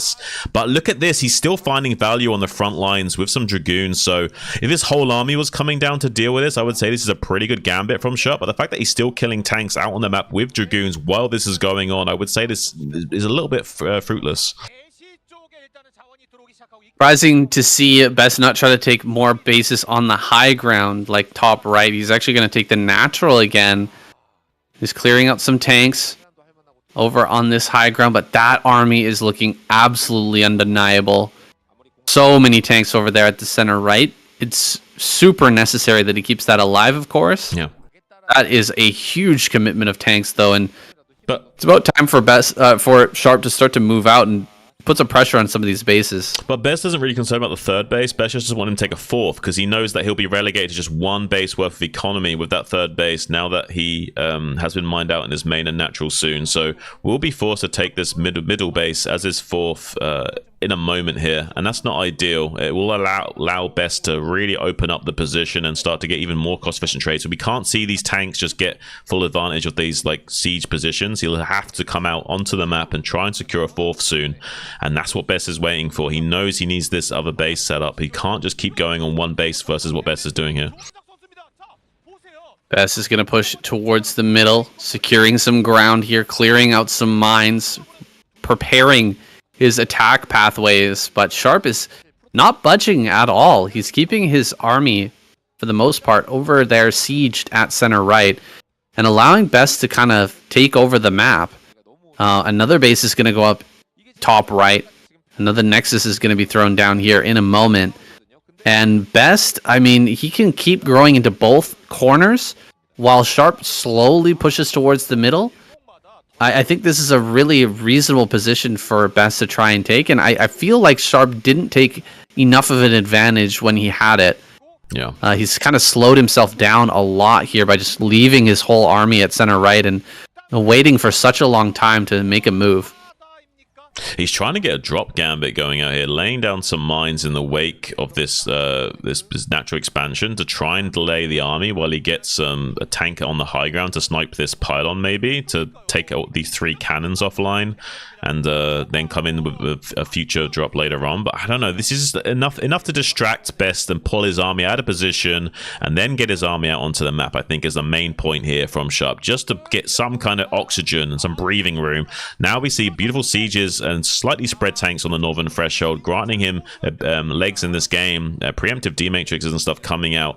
He seems very aggressive and moving. If he can keep all of these tanks spread and push efficiently and doesn't take too much damage on the proxy down here on the south, now that the goons are going to start to come and try and challenge the rally point, this could be really good for Best, but he has to manage to not spread himself too thinly and keep some tanks down here to not allow his rally point being bullied too much from Best. Wow, look at those Zealot numbers making their way to the middle of the map. There's going to be a massive front of Zealot Dragoon moving over towards this top right, I think, in a moment. No, he's actually sending them over towards the natural. He is going to go for one giant counterattack while defending with Storm back in the top right. Is this going to end up paying off, though? There's so many mines over here, and tanks rallied out, vultures in the way. This army is trying to get through a very awkward position here, going around this little going around this little corner and down the ramp is proving to be very difficult. Best is making very little progress for the number of zealots he's throwing away right now, and Sharp is actually going to bring a lot of his forces back while cleaning up top right with a very bare minimum number of tanks and vultures. I think it's a big mistake from Best. He's going to try and make the best out of a bad situation, pun unintended. But I mean, this is not looking good for Best now. He wastes so many units on his counterattack, and he's going to kill a few of these tanks maybe on the exit, but I don't think so. Sharp just did such a good job of like sandbagging this push. So many mines were laid, and like you say, the units getting like blocked up on that ramp there. If he manually pathed those goons over and got them down there manually and helped the zealots get in there quickly, maybe that would have been a lot different, but unfortunately not. Lost pretty much all of his army for not much to show for it besides trading off some of Sharp's army. Now look at the supplies. Even we did have +3 weapons for Best and 2-1 for Sharp, and Sharp will soon have 3-1 or 3-2, so Sharp's looking healthier and healthier the longer the game goes on now that those trades have been made, but he does need to get another base online soon. Well, we saw a even supply earlier on in this game, but it continued on for quite some time. The only difference is this time around, the upgrades are coming into play now for Sharp. They're really starting to show. Yeah. Not a lot of armor or shields here for Best, by the way. And I mean, the upgrade advantage is going to be insane. These zealots and dragoons are going to melt so quickly. Zealots getting on top of some of these frontal tanks, and a storm will come out in the end, but only making a little progress there and throwing away a lot of his army. Sharp has so much behind this as he pushes forward. I don't know if Best can keep this back. Yeah, I don't know about this. I mean, Best was trying to be fancy this entire game, and he was doing a great job of it, but he kind of botched it at the last moment and did a massive blunder, and it's a little bit unfortunate for him because he was looking pretty good until then. I like the tactical decision. It just wasn't well executed, unfortunately. His army got way too blocked up. And now this is looking almost disastrous because, I mean, Sharp can almost like handle a frontal engagement if he keeps snaking around on this, like the horizontal axis of this donut. And we'll be able to start to secure his mineral only in the center, as well as put pressure on his bottom left quadrant now that the top left has been dealt with. So it does simplify the game state considerably, but Best still has a lot of options. He can still build up a massive force and bowl this terrain position over. It will be a wide enough position for him to try and exploit, but he looks like he wants to do a head-on collision. Yeah, he's coming up with a big rally of zealots, and I think the moment that those arrive will be the time to pull the trigger. Doesn't have a lot of storms here, not a lot of splash damage to help deal with this, but the number of units, as usual for a game with Best, is a little bit staggering. He's looking to smash through, but it seems like he's not quite ready to pull the trigger just yet. He's waiting for maybe one more round of units, get himself up towards that max supply, but Sharp is setting up a better and better set of tanks. Like, he's getting everything spread out so nicely. Great EMP there, hitting a lot of these zealots, and that Templar just removing the factor from this game, from this position in this next battle is fantastic. Here we go. Everything going to come forward all at once. This is a huge front of tanks and vultures. And a lot of the tanks have already been taken out. The vultures are backing up. Very skillful pullbacks from Sharp as he moves further and further away from this initial force, but he's also further away from his mining base here in the center, so a lot of these SCVs are going to end up getting taken out by storms there. I mean, technically Sharp is winning the fight, but he's losing it winning it at a cost. He's lost a lot of his economy now in the center. If the supplies are even, if he can gun down all these units on the retreat, it's going to be great. I think Sharp won this fight for sure. It's just a matter of that he took a little bit of damage as well. So if Best can keep the pressure on and keep him pinned back, maybe this won't be ideal for Sharp, even though he technically won the fight. So Best is like seeing an opportunity to try and exploit. Won't be able to keep the pressure on for too much longer. There's not enough mines to drag and these sorts of things. So we'll have to wait for more and more units. And now Sharp is starting to push the issue. I would say that Sharp is, even though the supplies are even, he lost so many SCVs that must mean that Sharp has way more army than Best does right now. That's a likely scenario. Sharp pushing up towards the top left would actually be insane. There's no gateways down bottom left to deal with, or to try and surround that army, but instead he pushes down towards bottom left. A little bit of an interesting choice. Vulture's going to come up, try to intercept these zealots. Some big storms come down, kind of whiffing though on a lot of those tanks. However, zealots are going to get down here on top of this. Another good storm, dealing some damage to these tanks, but Sharp is actually clearing out everything. The Dragoons are starting to really fall, and this base is going to end up going down. SCVs are mining once again in the middle, and Best is running out of options. It's 67 supply. Apparently it doesn't matter how big of a monkey you are. Sharp has got bigger, or at least sharper teeth in this instance, and has been able to cut through the thick pelt of Best, at least thus far. Still taking some SCV losses in the center, quickly trying to respond to that with some vultures, but I don't know, like, maybe pulling this position apart will be enough. He's actually now killed the tank. I've only had 1 HP with the D-Matrix, so we'll still die to that Zealot before having to chew through the entirety of that D-Matrix. So yeah, it's a little bit unfortunate for Sharp that he's starting to get pulled apart a tiny bit here by Best, despite almost closing out the game. He's so close to winning, but Best is doing a few moves to being annoying here. But I think Sharp has still got it. He just needs to execute. What is there in bottom left? Do we have any cannons on that high ground? Or I don't think that there's a gateway. There might be one potentially. Gateway. But there's so little on the high ground to help deal with the vulture run by potential. A little bit worried for Best whether he can keep that base alive. He's angling towards another attack in towards the middle. Has another rally point, or another rally of units coming forward, but his supply is still behind And Sharp is mining healthily here in the middle of the map. This is a great use of this very awkward base. You can see center right is now gone. So one base mining versus one base mining. Generally a winning position for Terran, and it seems to be no different in this case.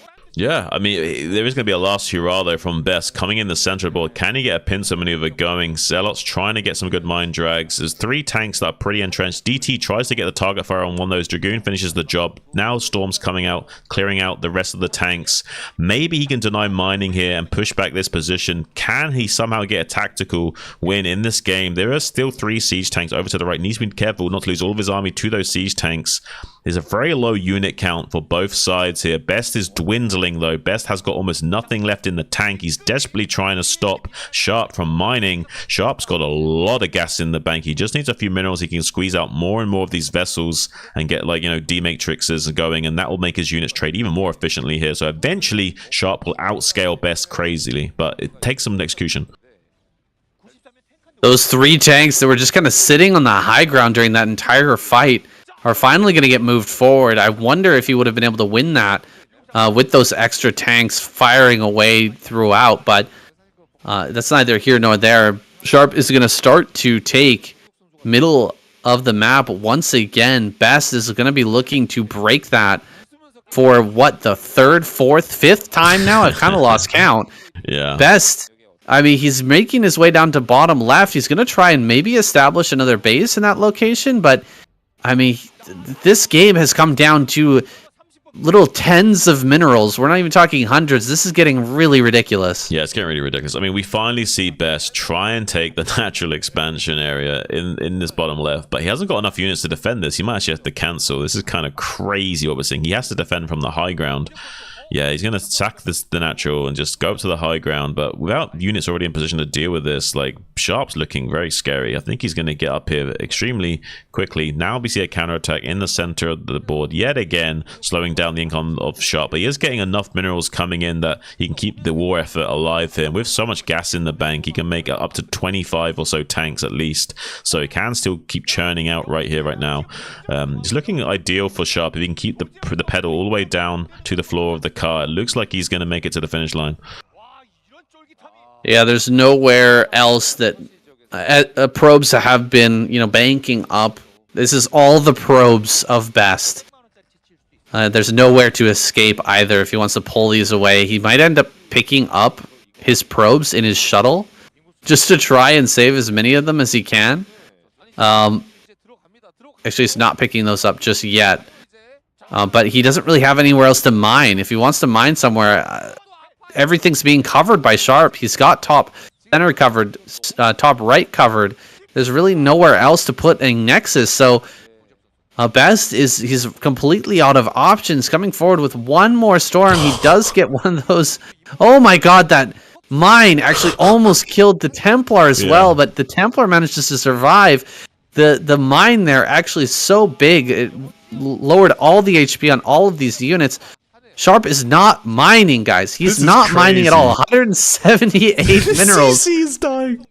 66 supply to 54. What is happening? I don't know. It's absolutely crazy. I mean, Sharp should technically still win this game, but there's a world that he doesn't. Best is somehow gonna take it. GG's out. Oh no! Somehow Best couldn't quite do it. Like, even though like Sharp was looking like he was confidently winning this game, like Best almost did it. Best is like the comeback king, man. He somehow manages to bring these games back from the dead. That's absolutely wild how close that game was. Finally, Sharp clinches it out. And we're going to have either Gamo or Zealot coming up against him again. What a wild game, Sam. What can you even say about that? I felt like watching a tennis match there, back and forth, back and forth. Both players nearing the tap out moment. Either one, I think, could have tapped out multiple times in that game. And certainly a lot of love here in this game, I have to say. I was feeling that was a really exciting game to watch. That was fantastic, and probably going to be the best game of the night, but it's not over yet. There's still more to come, but Protoss is eliminated. They're out, going out first here with 0 points this week. No prize money. It's all going to be down to TVZ for the rest of this week. Let's jump into that next game.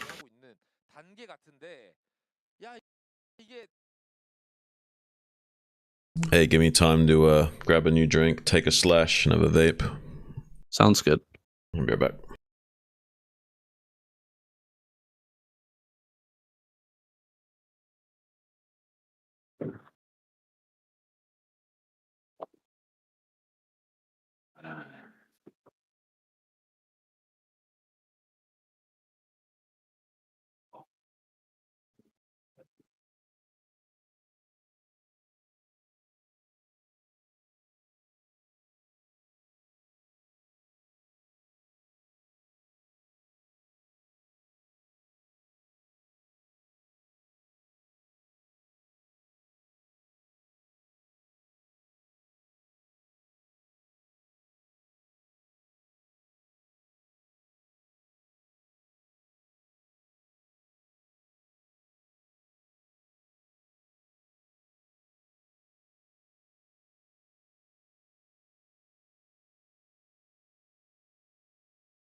Yo, I'm back.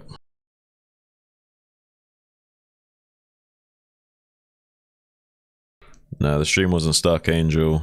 We were just doing a break. Yeah, it's just a break. Post Malone's got it right. Oh, you don't see his name as Post Malone, but that's okay. His name's not even Post Malone, his name's Post Humus or something, but I call him Post Malone.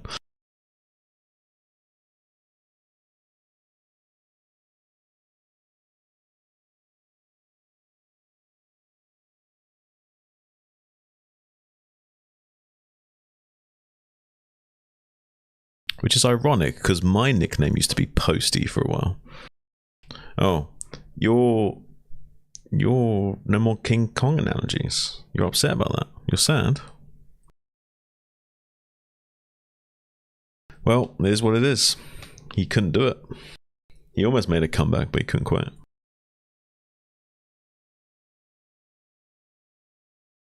He was close. He was very close, honestly. Like, I was surprised at how close he made that game. Like, I thought Sharp had it completely in the bag. Even though, like, Sharp was, like, drag racing to the finish line, Best was, like, chasing behind him like the Terminator in Terminator 2. And, like, yeah, like, clawing at him the entire time. Yeah, not a King Kong reference, because we're not allowed to do those anymore.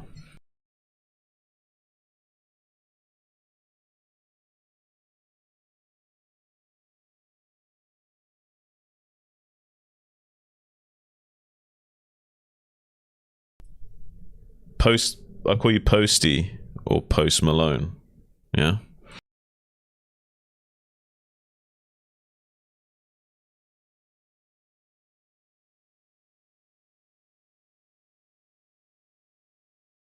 Yeah, look up the guy. Is an artist, a singer. Like, just Google Post Malone. You will see this guy and how it's spelled.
Yeah, I used to look a tiny bit like that.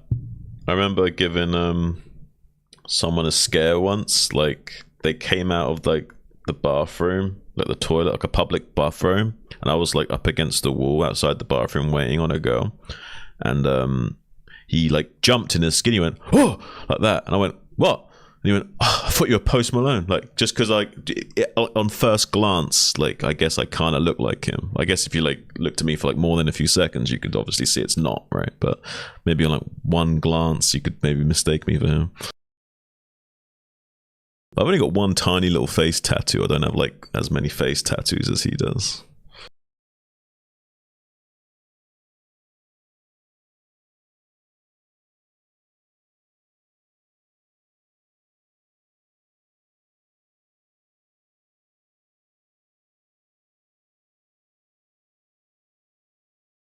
But yeah, my street name was Posty for a little bit. A little bit.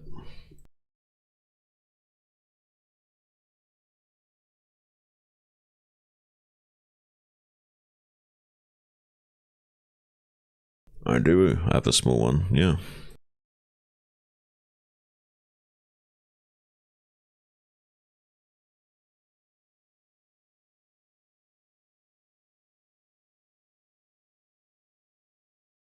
No.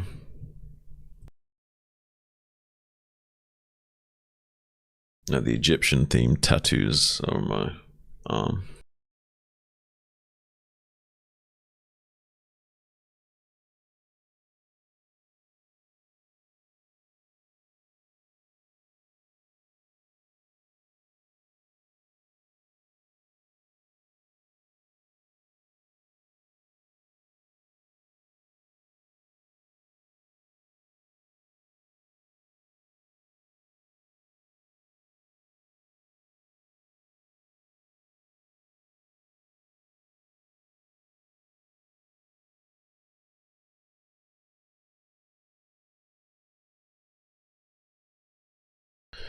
Damn, Sam must be like sitting on a toilet or something.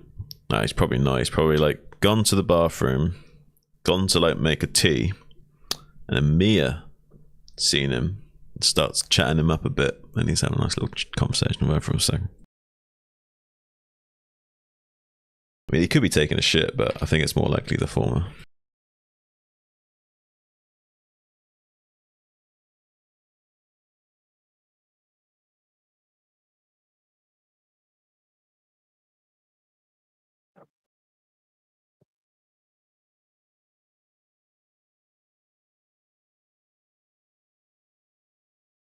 I can ask him for you when he gets back, if you want. Post. We'll do an ask me anything with saying. Let's see. What kind of tea do you like?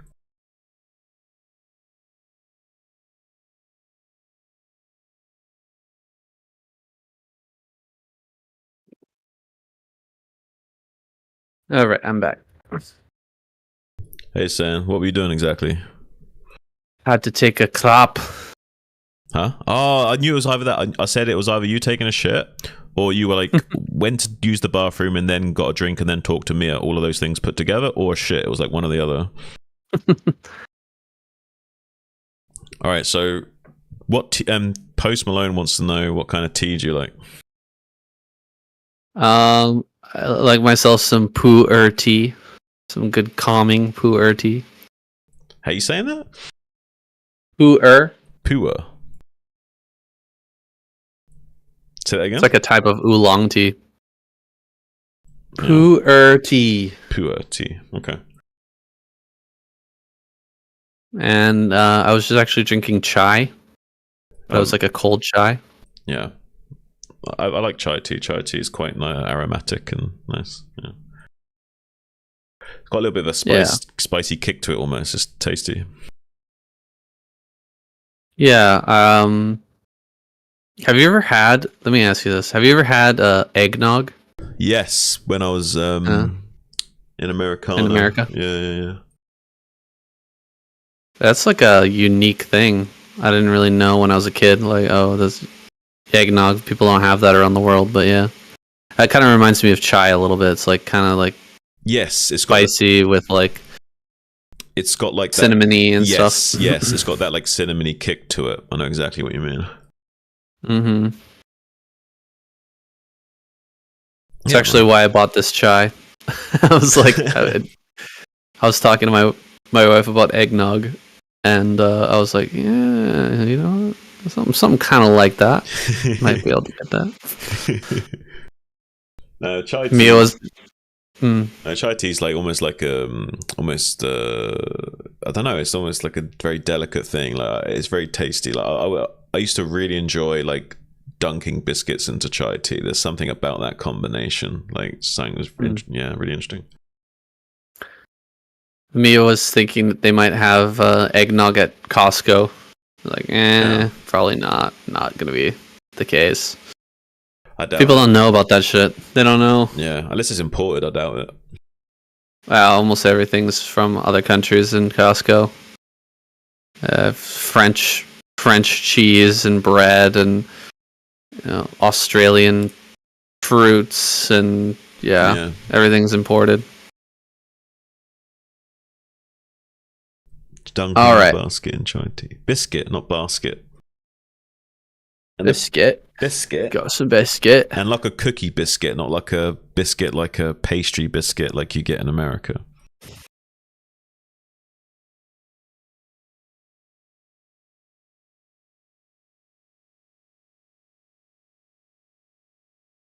Yeah. All right. Yeah, let's go.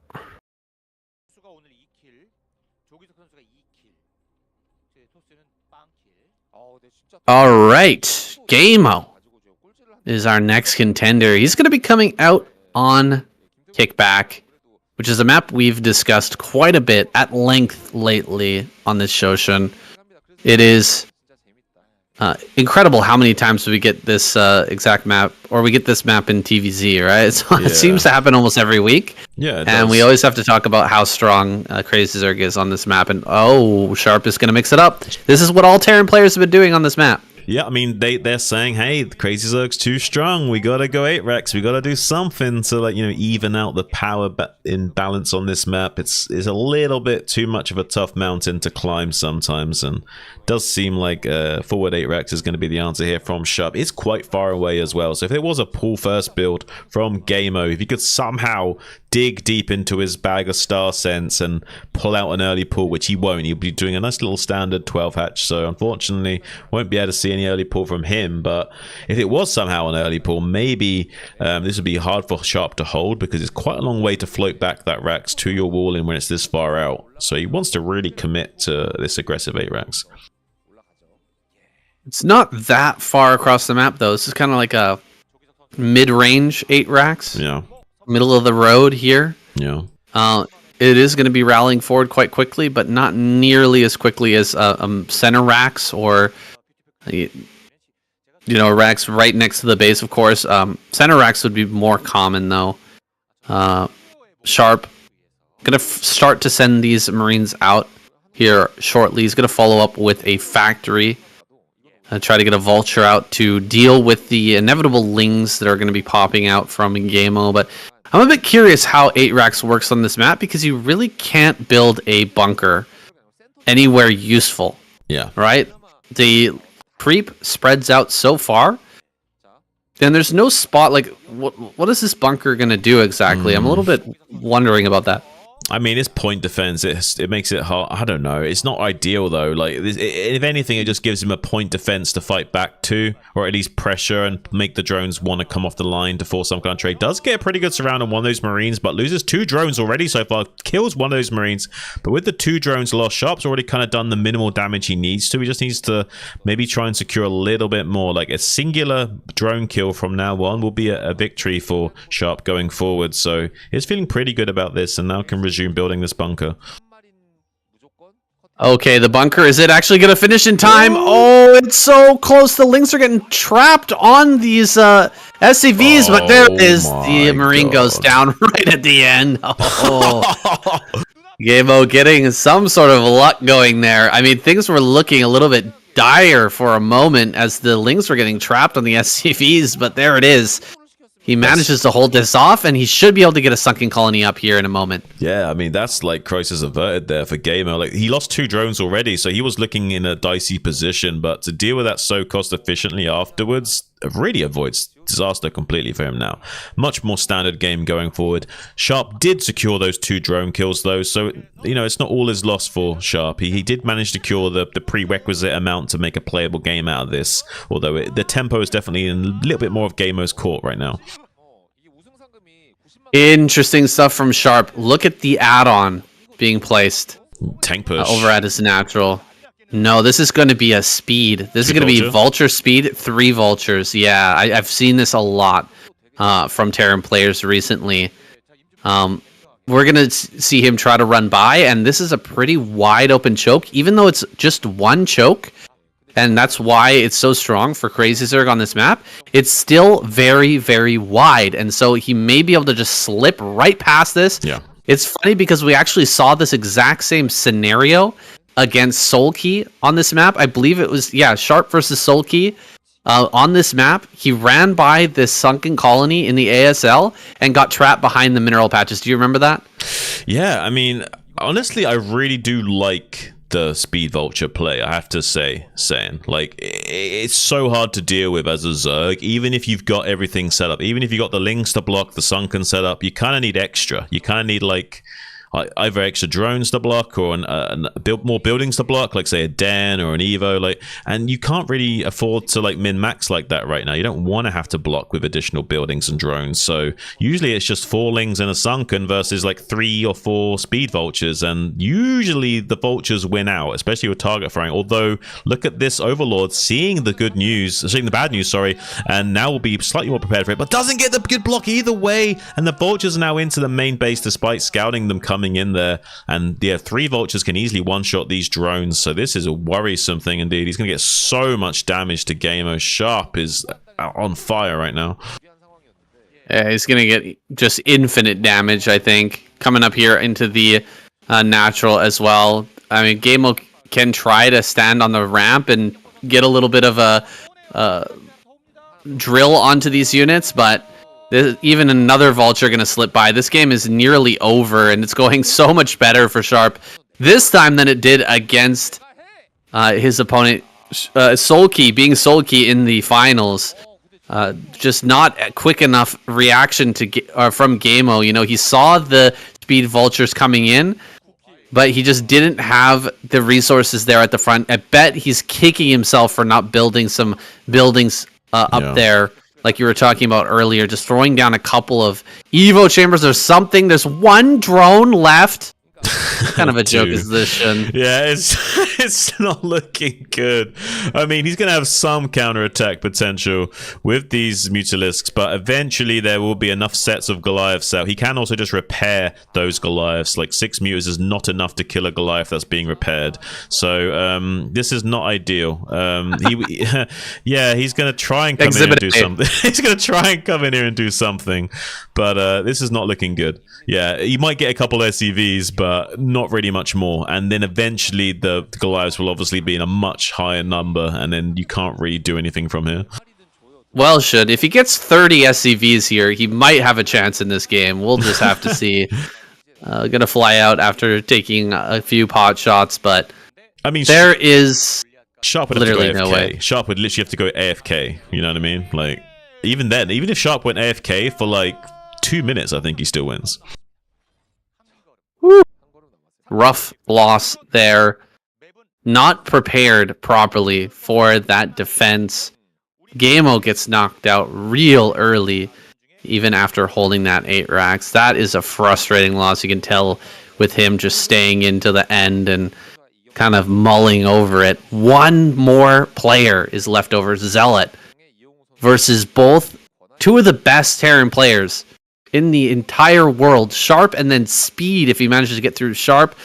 Can he do it? It's going to be a couple of insane games if he manages to make it happen. Both of them are going to be rushes, no doubt. Maybe a Guardian play, maybe something even weirder. We'll find out. Coming right up.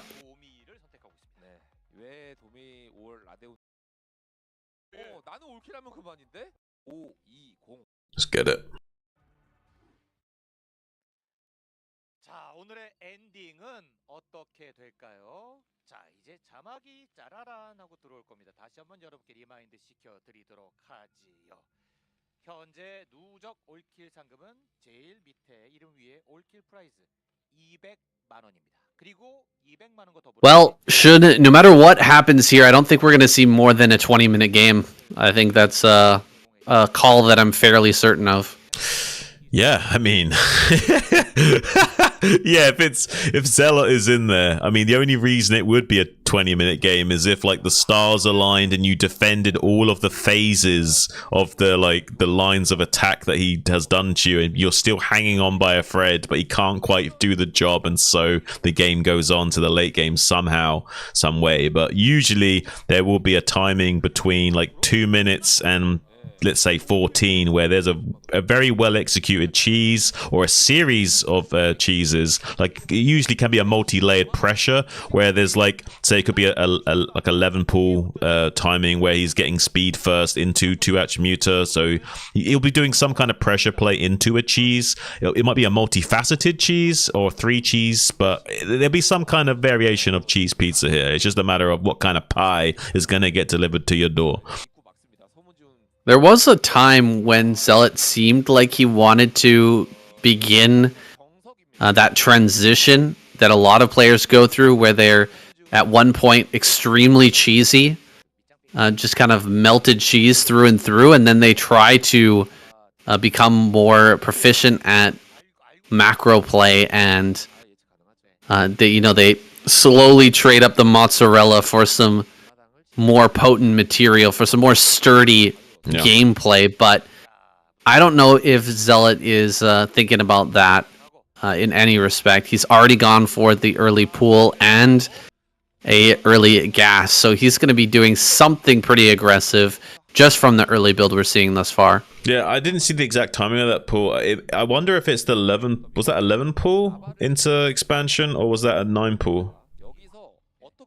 I'm not 100% sure. We were talking about cheese during that That was We've 11 got- pool, right? Maybe 11 pool? 선 레어는 the gas online. I know that you can go 12 pool, 12 gas. I don't think that's what he did No. to get into Mutalisk all in, but this is something a little bit faster on the layer, and the Lings are out here right as the SCV arrives. So he's going to be able to deny this scouting, prevent the SCV from getting in the main, but it's not really that much of a big deal if he gets in there or not right now. He really wants to have the SCV in the main, though, as that layer finishes to see what actually is going to be made. Yeah, Zealot's just so adept with his initial 4 Lings, though, denying that SCV scout. Might even catch it in a second here. Checks the front with one of his Zerglings.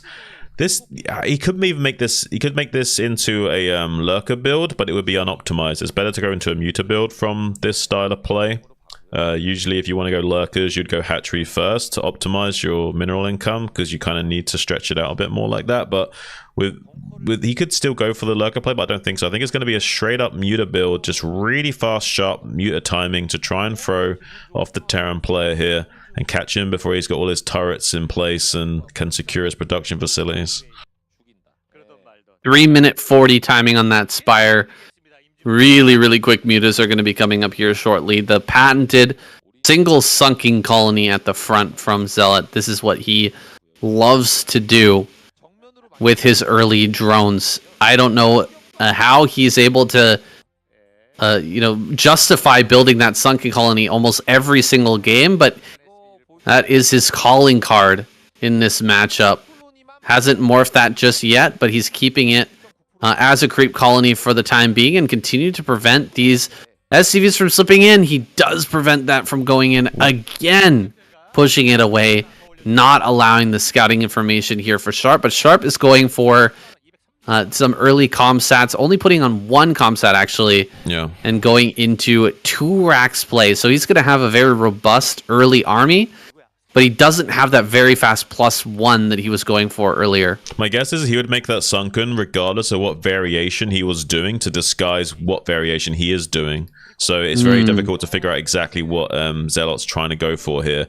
Scans the main base, sees the Spire timing that's about to pop, and he must be knowing exactly what he's up against now. The Lings have sandbagged this push a little bit. Zealot had enough time to build a second sunken, but chose not to. Chose to just make 1 sunken because he knows these Mutalisks will be on the way soon, and Sharp doesn't have enough push potential with this single barracks, and has decided to pull back with those 4 Marines that are out on the map there, not wanting to challenge the front with those 2 sunkens that were on the way, and at least 1 sunken that was finished. So yeah, this is looking like a Zealot advantage because he's going to put a lot of pressure onto Sharp, who's not been able to do much.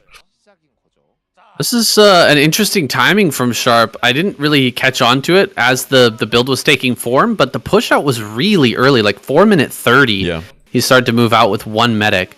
And it was just early enough to put the pressure on to force a little bit of extra commitment to the defense.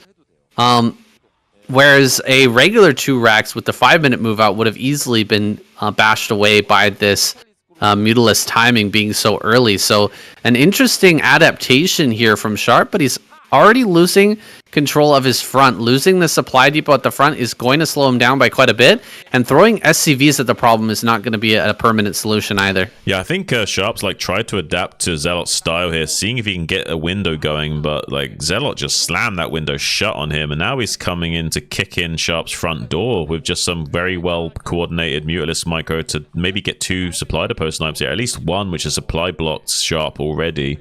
Now going to be swinging back into the production line area, trying to take out some of these critical turrets here. Zealot is just so good with his Mutalisk micro, and he doesn't have to be fully all in with this. He could go non-stop Mutalisks, or he could transition into Guardians here. There's a few things you can do. You can even transition very slowly into Lurkers while pressuring to burrow and contain from the front. There's lots of cheeses you can do as a follow-up to this. So it looks like for the now it's just going to be pure Mutalisk production, since he's doing such a good job of just killing these turrets, even though Sharp's desperately trying to repair them.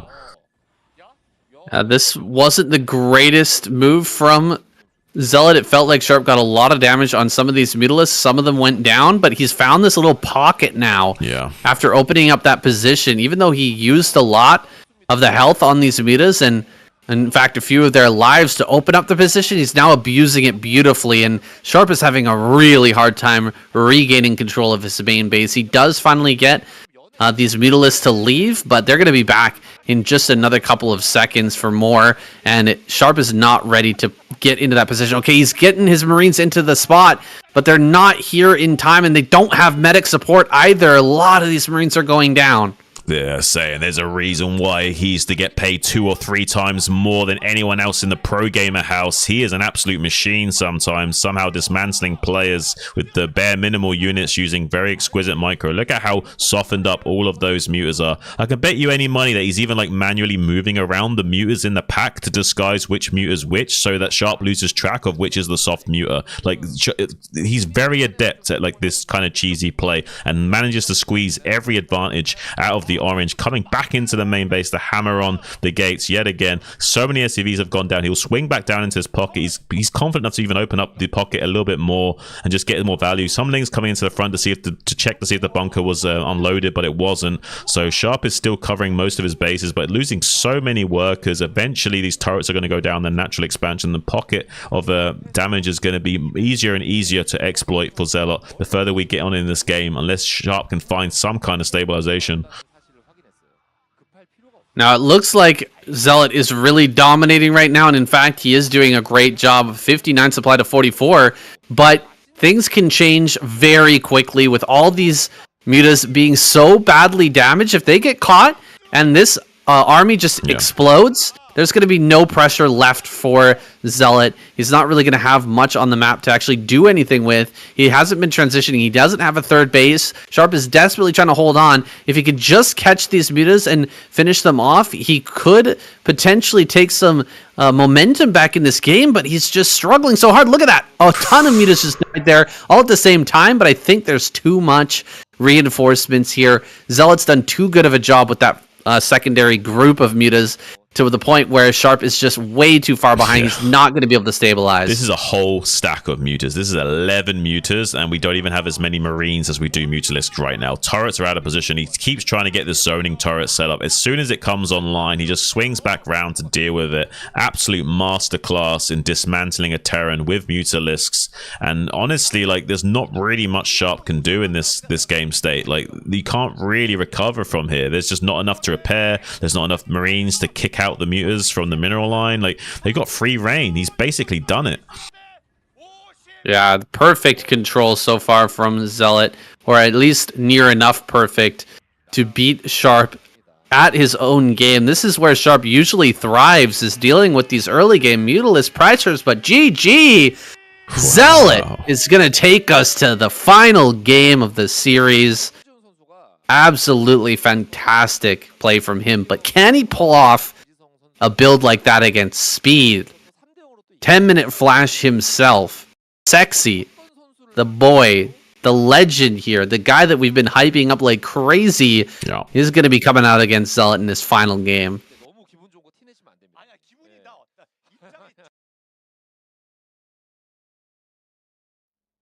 한 가지 확실한 건 오늘은 좀 일찍 4주차가 종료되나 했는데 어느덧 8시를 넘어서 달려가고 있습니다. 찐막까지 왔습니다. 찐막.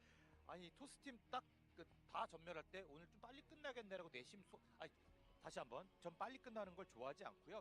적정한. Here he is, Speed. Spawning down in the bottom right.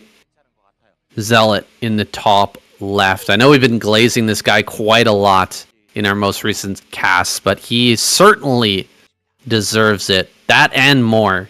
He's been playing absolutely out of his mind lately.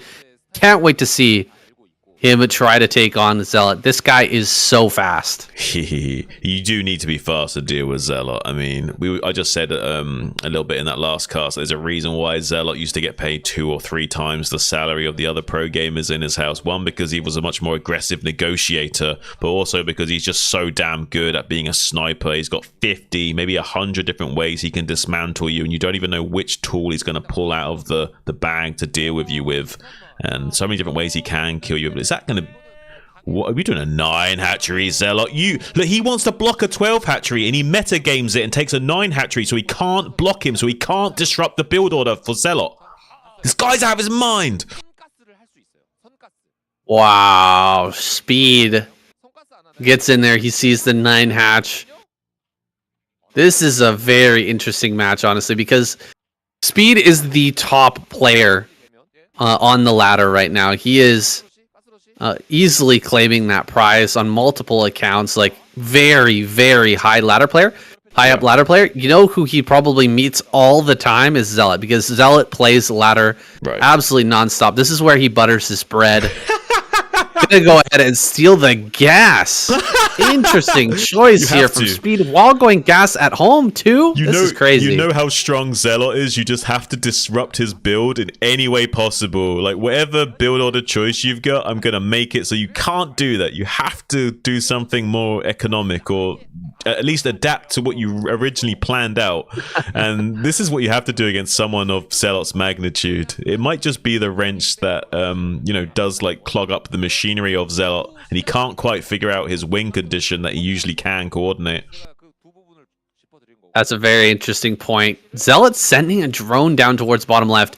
Is he actually going to take a third base right now? I think he is. Yeah. Third base before gas. Yeah, very interesting stuff. He's got to optimize somehow, right?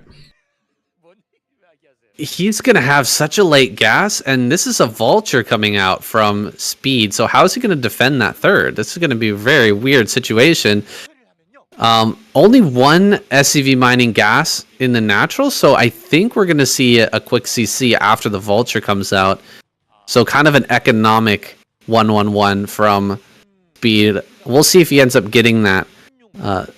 Starport, or will he just go straight into Goliath play? I think that could be the case as well. Yeah, I think Zealot's being a lot more reserved because he knows that because of the investment from Speed, there's no way he can do an economic build from here. So he knows it will probably be a tech-based play. So he doesn't want to make gas in the natural expansion or anything. He wants to just play wide. He probably won't even make drones necessarily at this third base until he sees this the tech choice of Speed. He might even just make units at that location.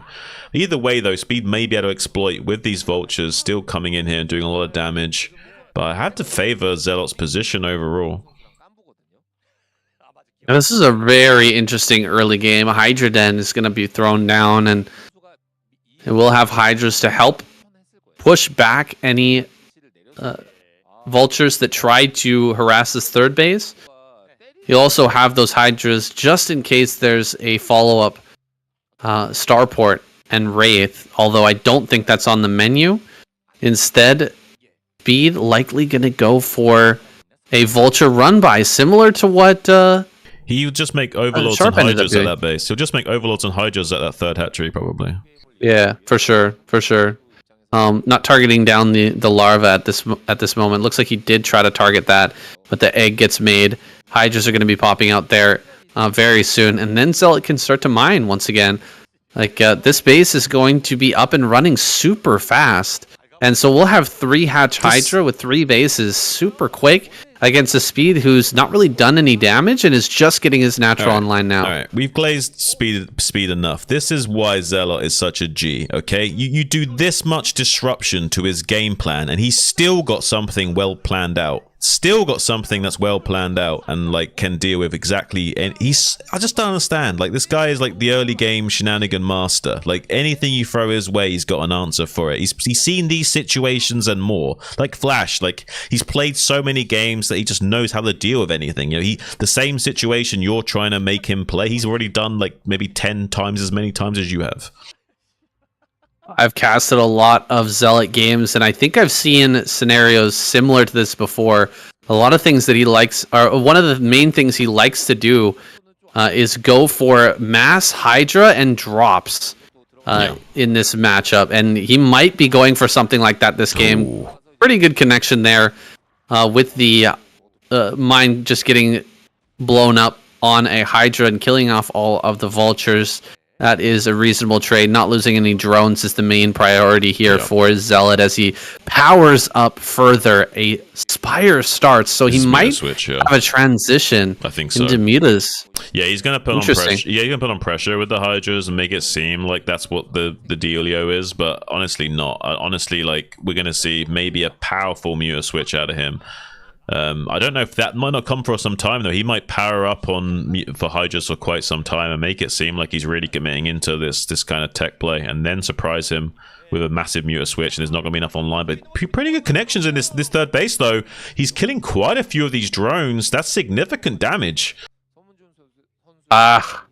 Too bad Zealot didn't make a few more Hydras over for that third base, because Speed is committing really heavily to these vultures. The reason being, he knows that there's not a Spire yet, and he can just continue to make non-stop vultures without the fear of getting overwhelmed in the air. He will eventually switch over to Goliaths, but the vulture commitment has really paid off now. Yeah. And he's going to continue to just, oh my gosh, that mine aggroing not the drone, but the larva connects on the drone as well. So he's just getting so much damage going here. Honestly, it's a bit of an oversight from Zealot. Like, he's got 1 sunken in the natural and 3 Hydras at the third and 3 Hydras in the natural. Like, he should have had way more Hydras at the third to kind of like keep things safer there. And he's let Speed run away with the game a little bit, using the tactical use of these vultures coming to full fruition now in the main base, getting another 2 kills with this for a total of 3 on this vulture. This is looking more and more dangerous for Zealot as time goes on, but he's not out of the woods yet. There's still a possibility for Zealot to pull a kill move on him with these 3 base muter play. You saw the mutas pop though. That's really important. Yeah. Scout there for Speed. He's gonna be able to throw down, 4 or 5 turrets at each base immediately with the Goliath starting to pop out to get prepared for this. If he hadn't seen that, if he'd only seen Hydras popping, and like as he was doing this pressure, he might not have added as many turrets, and there might be an opportunity, a larger opportunity for Zealot to get in there and deal that damage. But now it's gonna kind of be wasted here for Zealot. Maybe he can use this time where he's got his mutas out on the map and he's got a bit of map control. Maybe he can use this time to kill off these vultures and then really ramp up his drone production. But he's lost so many drones already. This is looking very rough. Double evolution chamber now. He did make a 4th macro hatchery, so he has been able to like saturate a decent amount of drones to fairly recover. It's just not ideal. Another 2 drones went down just now to another vulture raiding party. It's not looking ideal for Zealot, but there is still enough oxygen in the lungs for him to play the game. He won't be able to do the kind of damage to Speed that he was originally looking for. Speed now should barely be able to defend against this threat of mutas without being overwhelmed, whereas originally Zealot would have been able to churn out so much more and put on so much more pressure that Speed might have just outright died. But now there's much more life in the game for Speed going forward. Here comes Zealot though, gets 1 building SEV, but sees the bad news that Speed is kind of sewn up tightly now, and he's gonna have to wait. Queen's Nest on the way. Likely that'll just be double Queen's Nest. I think this might be a mistake. Yeah, there we go. He does cancel.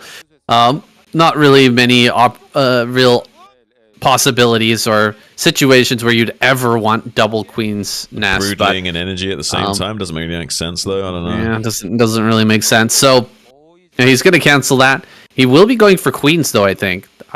That's probably going to be the case. 1+1 is done now for Speed as he pushes across the map. He's probably going to be finishing up that +2 soon.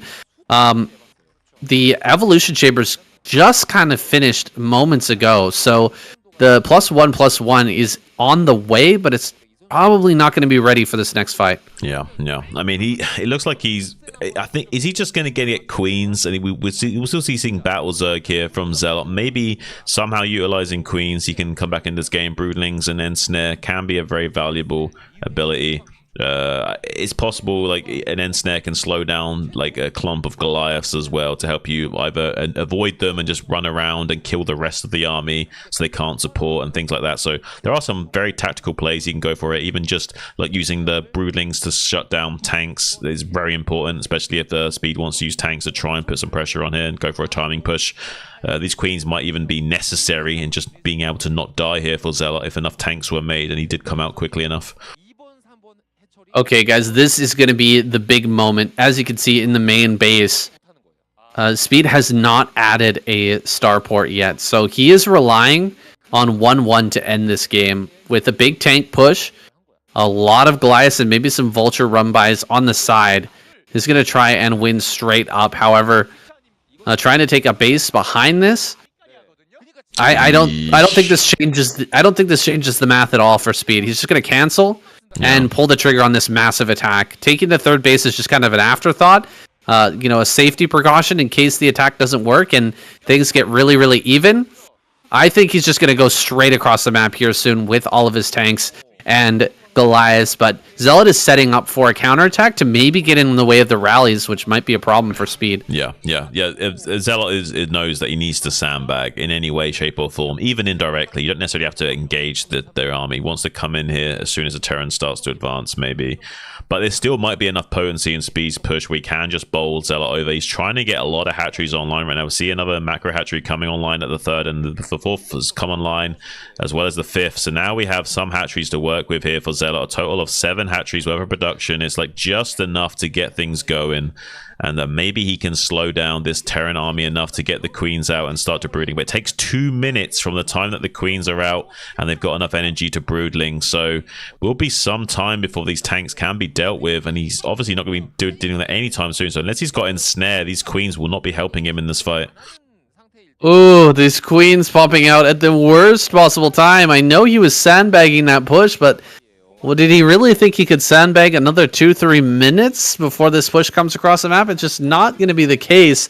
Speed is pushing in for the kill, while Zealot is scrambling to move all of his units into position to surround this army, which is bearing down on his natural. The tanks are going to get set up and fully sieged before the engagement ever occurs, and this is looking extremely one-sided for Speed thus far. Here comes the attack from either side. In fact, from all 3 sides hitting this army. These spread of Hydras is looking pretty good, but these ones down at the bottom getting splashed a lot by the tank fire. Oh my god, it's so close as the last tank goes down. Is he going to be able to surround and actually end this? He's almost doing it. This is crazy. But there's more units coming in. There's 4 more tanks. But he has basically weathered the storm for the time being. That's absolutely insane. There is a weird situation in Zerg versus Mech where if you can somehow pre-split your Hydras before they engage, you will absolutely demolish the Terran Mech army. You just usually don't have the time to pre-split your Hydras to deny the splash damage value. So most of the time, they just clump up like this and get absolutely annihilated. Oh, but he's getting on top of the tanks then. Running in on top of these tanks, but the Hydras are so stacked. He gets 1 more tank before the last Hydras fall. I mean, a round of Mutas would be fantastic right now. Things are looking pretty, like the anti-air is looking quite low. This is such a small army. I can't believe Speed is still trying to do this. Broodlings are ready now. Hydras are moving forward, and I think he can actually surround and kill this army. Yeah, Broodlings. Especially when the Broodlings come up. Yeah, Broodlings are going to be online in just a second. Yeah, here they come. Yeah, Broodlings are right now going to be coming in and decimating him. This is absolutely wild stuff from Zealot. Such value. Now the Hydras won't even be touched. Oh, you just can't do anything against us now. He has got a couple of tanks left over, but they've even like 1 or 2 spells left of Broodlings ready, waiting in the wings as well. So Speed has to tuck tail and run, and Zealot is showing you that this is why you've got to do something against him, because he's not just a one-trick pony. He can play a late-game macro style against you as well. It's just he wants to play into his strengths if he can. So this is why he's such a dangerous player, because even in a macro situation, he's still going to be able to dismantle you. Coming in now with a tactical 2 Broodling sweep on these final 2 tanks, and now he's going to be putting on so much pressure to this 3rd mining base of Speed, and it's looking dicier and dicier for the Terran as we age on here. Starting to get some momentum in this game. Zealot pressuring the bases, but unable to defend bottom left. He had to sack mining at this location and just work towards holding that push. As it was coming across the map, everything went into stopping that and breaking it, and it was so close to being a win there for Speed, but things have kind of equalized down now. There's a 4th base and a 5th base coming up for Zealot, but he hasn't fully secured those locations yet. There's still opportunities for Speed to slip in, kill some drones, and maybe bring this one back. He's got a base over in center right. These vultures are getting in here, killing quite a few workers. He's targeting these down really, really nicely, getting so many kills here. Yeah. It's Zealot. I mean, he's ahead in supply, but he's being really deeply harassed and slowed down, and maybe this will buy enough time for Speed to get his upgrades online, because those have been delayed a lot as well, right? He's got to have a starport in his main base by now, because yeah, we haven't seen the main base for quite some time. Yeah, surely he's got that at least finishing up just now if he didn't earlier. I mean, you need to get into these late game upgrades, especially against a Zerg. You can't just sit on 1-1 the entire game. Although we don't see one on that run flyby of the... Maybe he was really hoping that in this game. Is it in the natural expansion? Where is the starport? He needs to figure it out sometime soon, or this game's going to run away from him. Eventually, Zealot will have up to 12 queens out on the map at a time, and will be churning out these broodlings. I mean, it's going to be really rough for Speed. He's been slowed down himself with this 12th base being knocked out. There's great damage done with the worker killing, especially that Zealot wasn't mining in his bottom left base for so long. But now Zealot is churning out saturation on all 5 bases, and this game is going to get really crazy really quickly if Speed basically can't do anything else to him. Speed is just hanging back, getting set up in a good position for the engagement. There's always the possibility that Zealot runs in and tries to break a spot that he just can't quite break.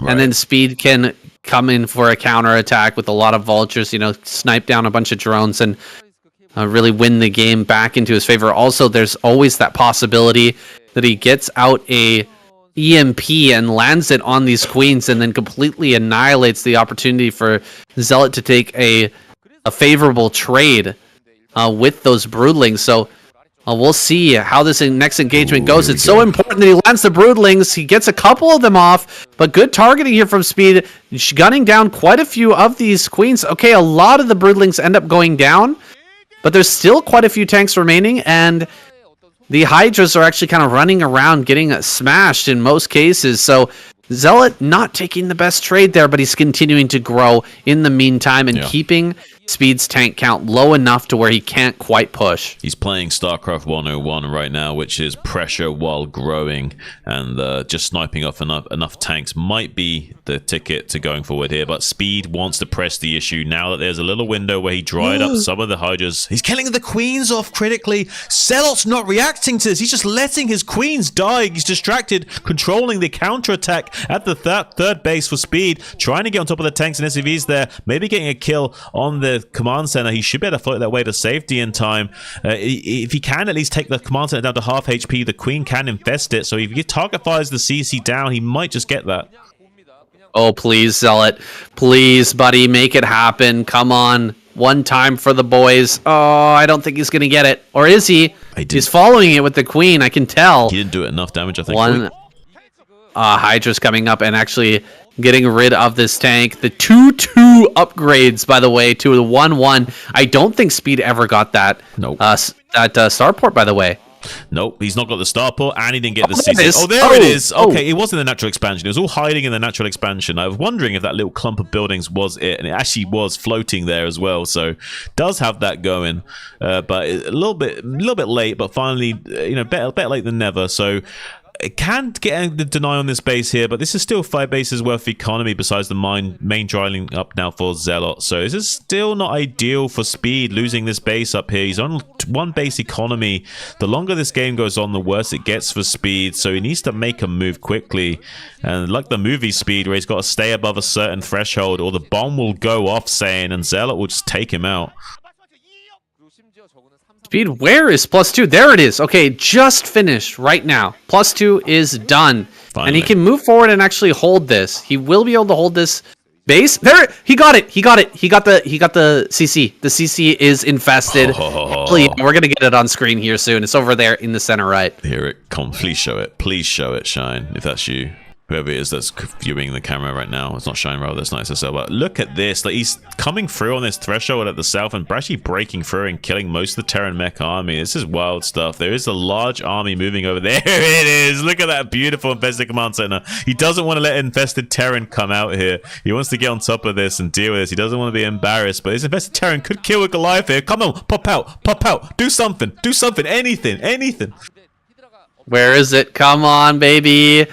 That's got to Oh, be it's not coming gonna out get here it. soon. I think it's just barely not gonna spawn. There it is. is. Just immediately. That's the fate of most infested Yeah. Terrans. Honestly, like that's. You just want to see him help win the game in some way, and then you're happy, right? Yeah, I mean, optimally, we'd like to see him drop that in the SCV line and kill every SCV, but I mean, that's almost never happened in a game of StarCraft before, so we'll get our hopes up too high. There was maps where there was like a command center in the center you could infest to then use as an assault. We've seen games in Pro where they utilize that to actually use the infested Terrans to bust the wall and, you know, win that way, but usually you don't see that kind of thing where the infested Terrans actually get out and start killing things. So yeah, it would have been really exciting to see. Almost got to that level. Then we can see how much Speed didn't want to let that happen. He didn't want that to be on his record books because that's not a thing that happens very often. He certainly doesn't want to be known for that. Oh, a lot of more damage coming up. True, you don't want to be known for that, but he might be known for a big comeback against Zealot. Zealot only had the 2 queens remaining, and he refused to rebuild more of those. Are we going to have some reinforcements come down here? Because he might just barely be able to hold just a small number of Hydras making their way into here is not going to break the space. That's crazy. Meanwhile, pushing up towards the top center, Speed is almost making it happen here, despite having the super late upgrades coming in, despite losing so many armies in this game. And Zealot pushing in and putting so much pressure on him, he's actually starting to push back and get these army units over into position. Oh my goodness.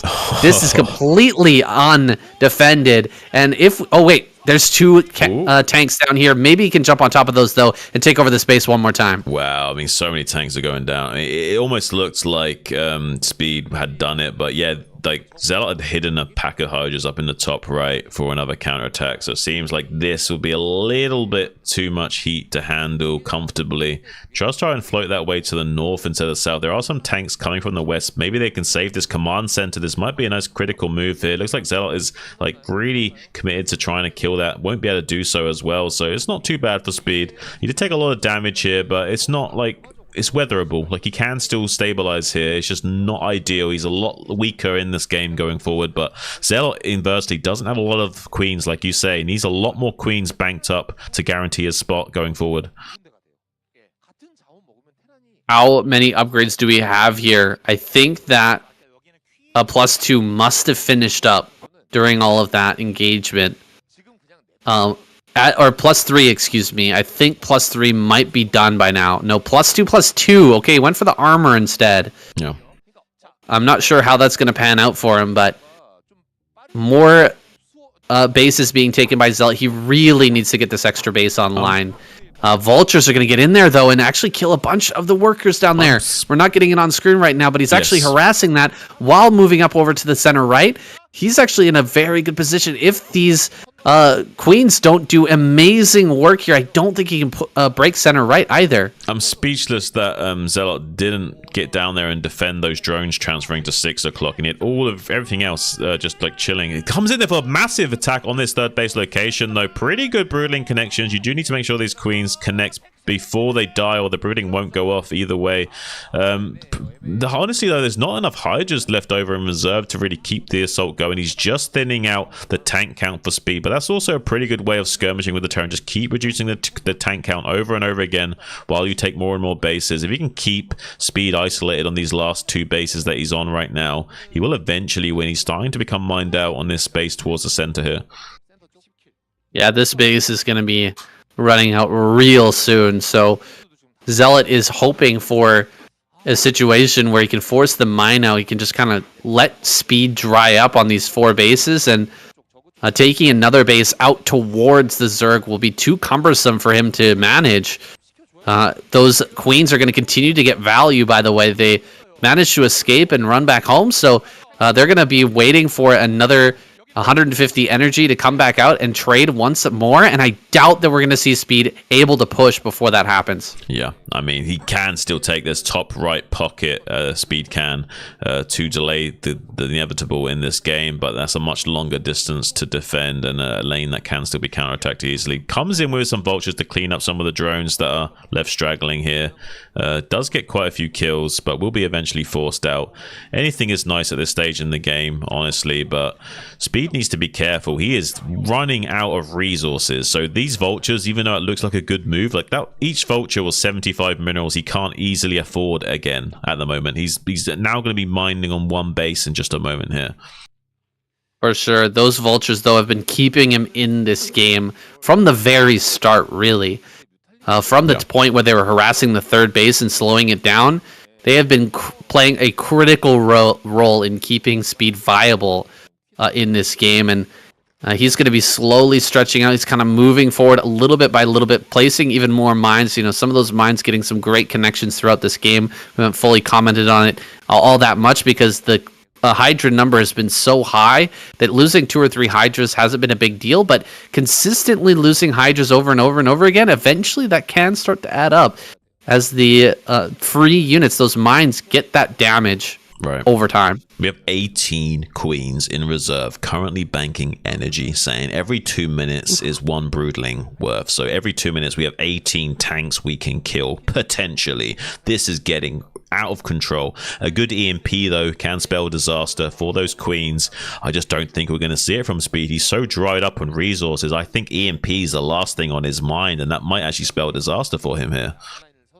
Yeah, floating the science facility is a sure sign that he's not going to be able to get that upgrade. Of course, the starport also went down earlier, we saw, so it's going to be very hard for him to get into that upgrade. He's tucking the tanks down in the bottom right-hand corner here, which is a great move because it'll be harder for these queens to actually get in range of those tanks without the Goliaths gunning them down. It just all depends on how many how many queens can be gunned down here, how many can be targeted before the broodlings go off. It's such a dicey maneuver to try and get in there.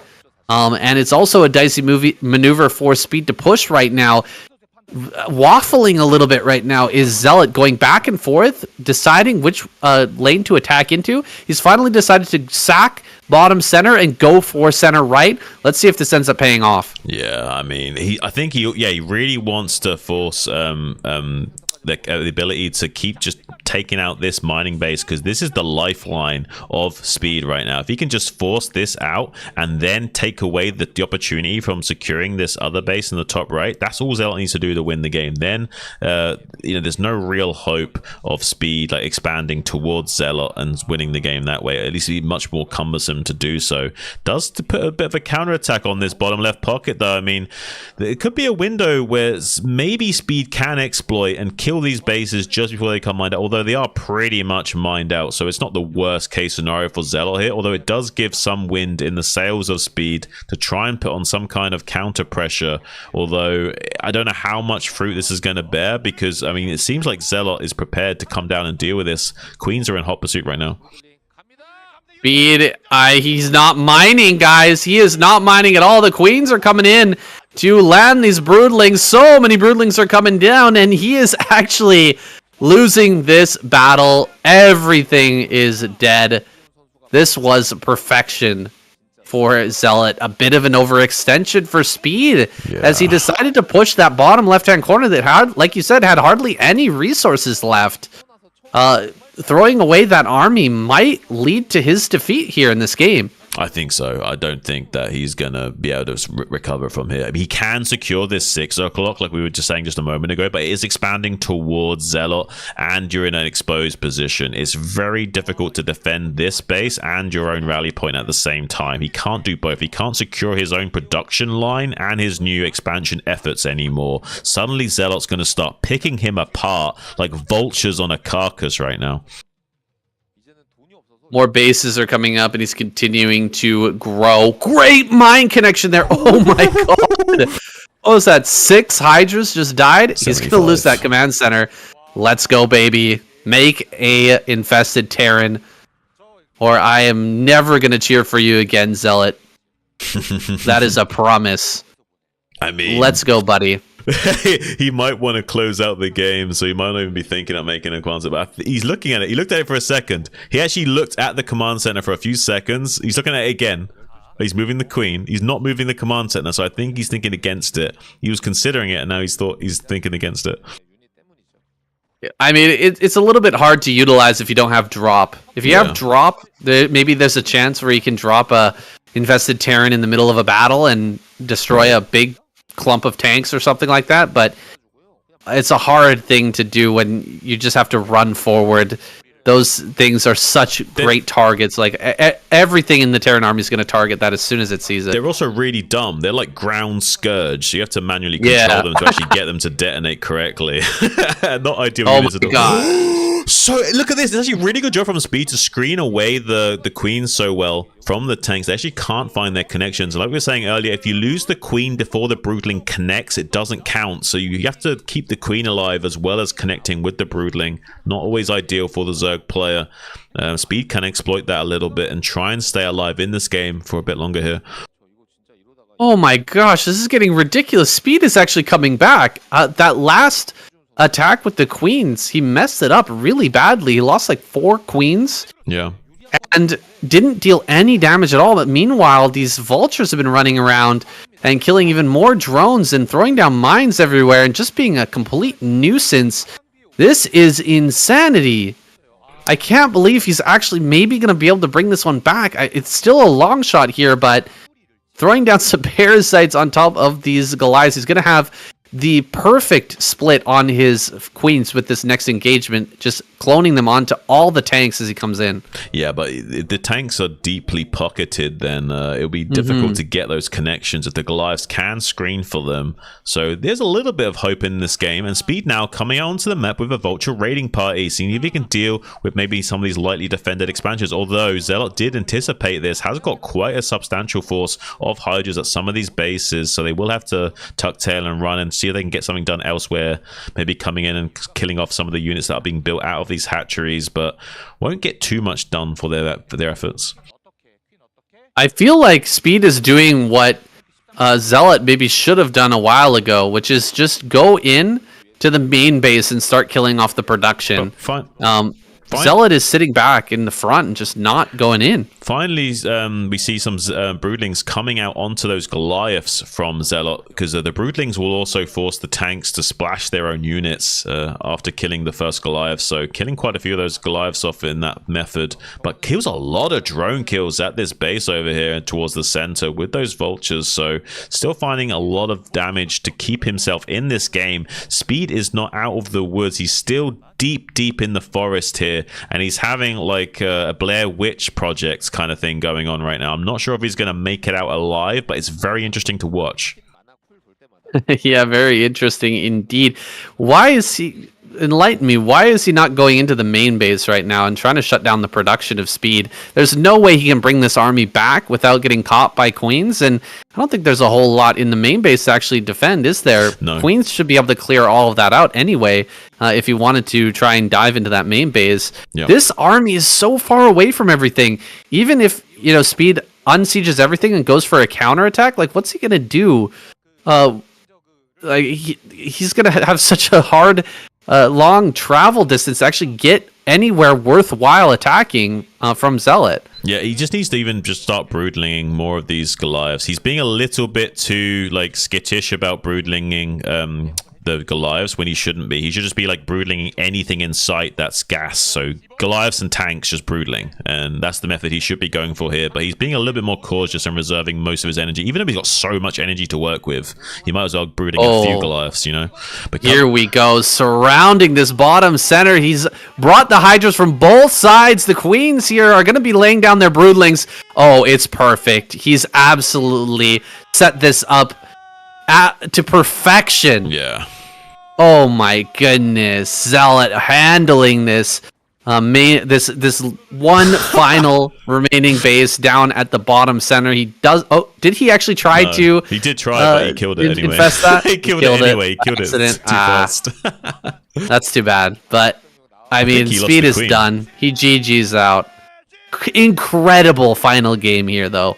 Yeah, it's really wild stuff. I actually think he lost the queen because he killed the command center as the queen went inside. I don't think you usually see that interaction. That's really weird, but what a perfect execution at the end there. Nice climax, beautiful triangulation to just pincer maneuver the entire last fortification of the Terran.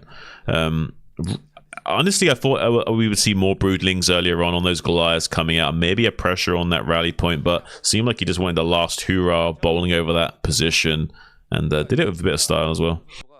Yeah, he had the option of going in there for quite some time. He's so patient in setting up Hydras on both sides. I thought he was going to move in towards the main base and try to get on top of the production. Right. But he was actually looping the Hydras through the natural down to the bottom center to try and get the perfect surround, and it worked out beautifully. Oh my goodness.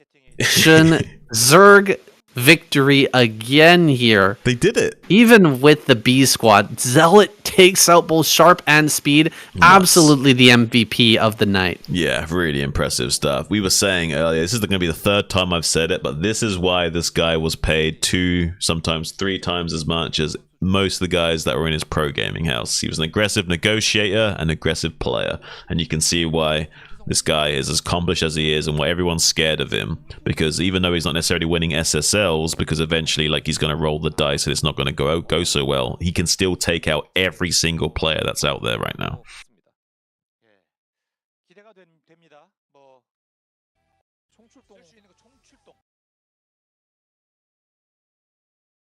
All right, let's just talk about it.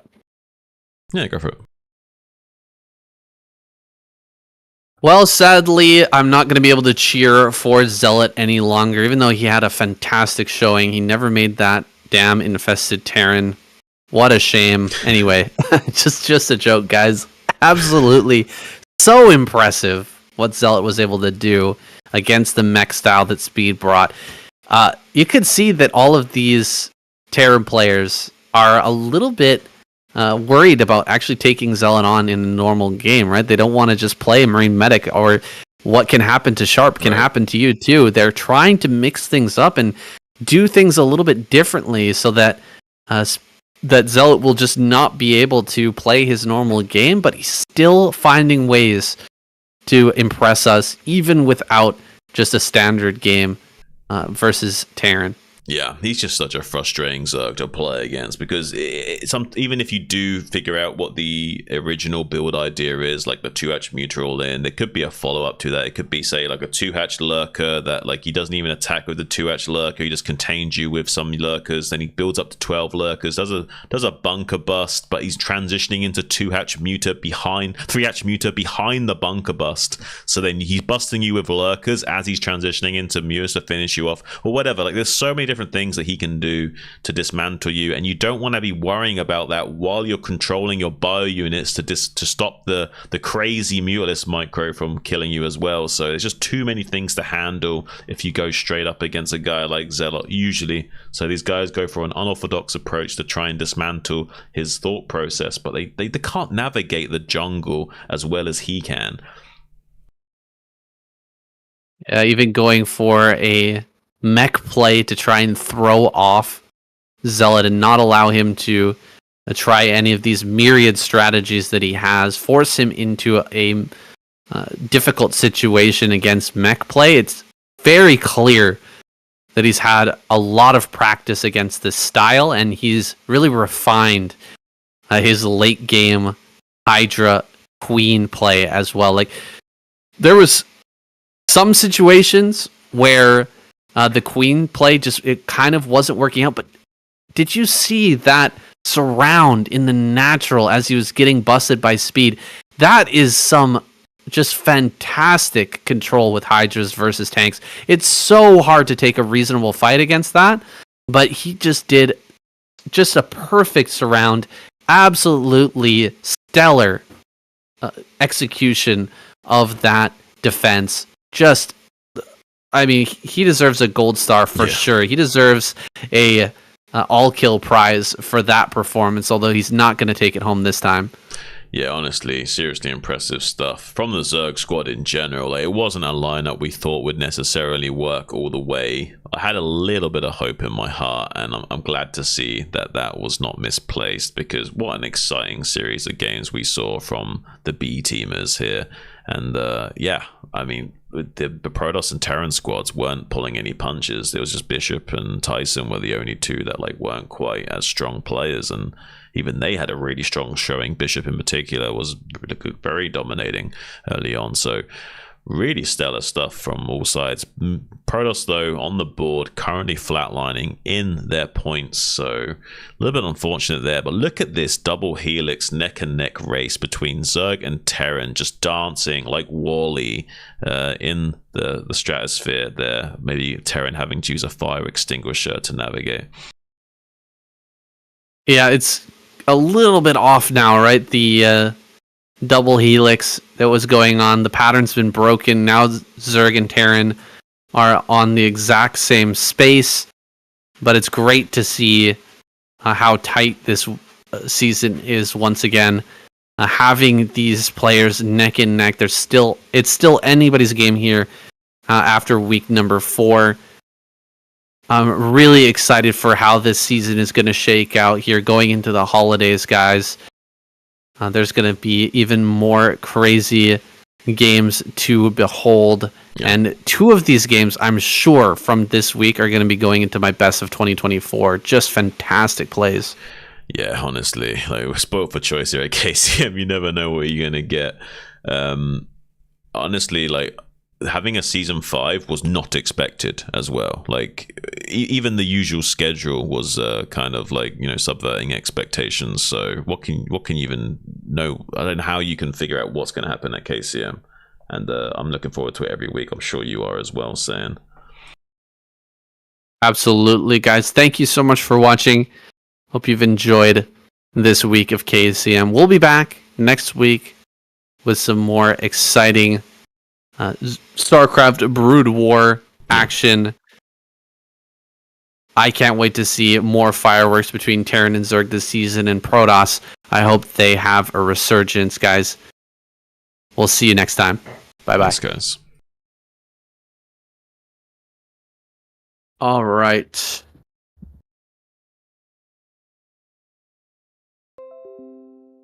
Ooh. Nice. Nice.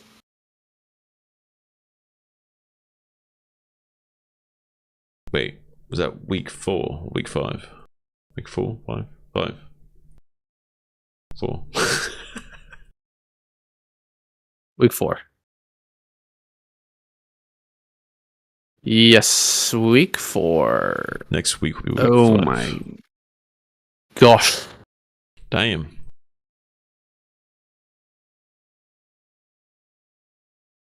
I was actually such a big victory. Was it Gamo that took out Bisu? That's crazy. Yeah. Yeah. That actually turned things on their head, because I really thought that Bisu would end up winning. And yeah, just losing that like PVZ specialist so quickly. That's rough. That's really rough. I mean, you can't really recover your lineup from there's no way the team would have predicted something like that. So it's kind of like you're in trouble from then on out. Although, like, Bisu's bad though. He tried to like protect his wall way too much. Made the cannons right on top of his wall, and it was Ling speed first. And he did a delayed Hydra bust, but you don't even need range if the cannons are up against the wall like that. So he can still hit at timing, even with just Ling's Hydra without range. So not really much that Bisu can do in that situation. And he kind of got played like a fiddle, especially with the hatchery being blocked thing. Didn't even work into his favor at all. Like, he can just go for a cheese like that and get punished. Yeah. I mean, if you're gonna cheese like that and like force such a terrible situation out of the Zerg, you gotta build your cannons back. You gotta prepare ahead of time for the bust, because like you're just gonna be in a good spot, and Zerg's Zerg has such a hard time playing from a deep deficit like You that. should at least make like hedge your bet cannons where you like build them and then you cancel them if Yeah. they don't attack. You know what I mean? Yeah, for sure. Yeah, the cancel at 99 cannons are good cannons to make when you're not sure. I agree. All right, just editing here.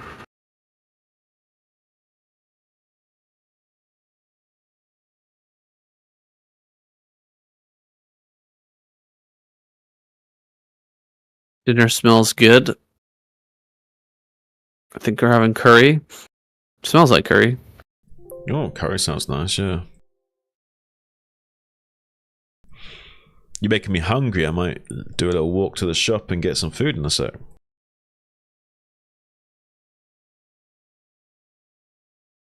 Let's see here. It's lunchtime for me.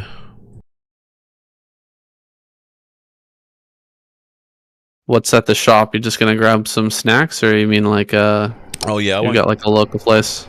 No, I won't grab much. I'll grab like in England you can get like a meal deal, which is actually a pretty good value for money. It's like for like £3.50, like not much money. You get like a sandwich, a drink, and a snack. So you get actually quite good value for money for like a cheap little meal deal thing, you know. And it's not like a shitty drink as well. You can get anything. You get like a massive smoothie or a massive Monster or whatever it is you want to drink. You get pretty much any drink you want, pretty much any snack you want. Anything from like crisp to fruit to I don't know. Like sometimes there's fresh pastries in there as well. So I can have like a pain au chocolat or like a cinnamon swirl as a snack as well. It's like pretty good value for money. You know what I mean? And a whole fucking sandwich. You know what I mean? Or a wrap or whatever. Like yeah, it's pretty good. Nice. Yeah, England does meal deals well. They're good value for money. Most Americans and non-Europeans are quite surprised by the meal deal when they visit here.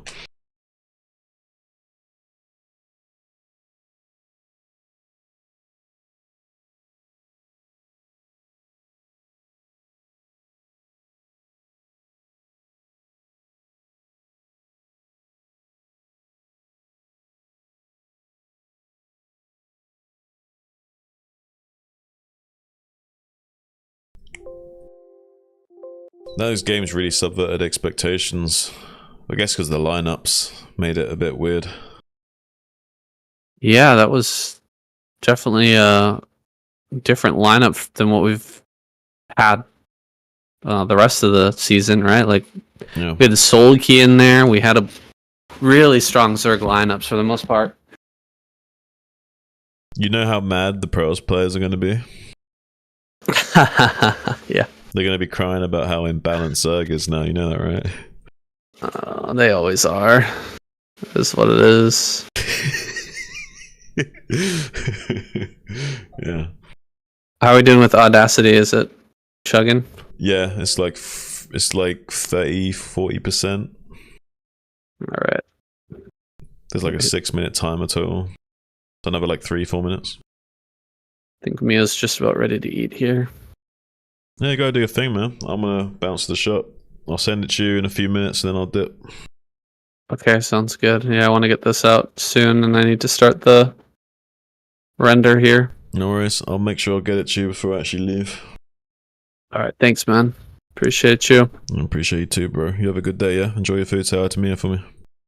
Yeah, you will. You too, man. Enjoy your sandwich. Yeah, sandwich. All right, man. Talk to you later. Peace.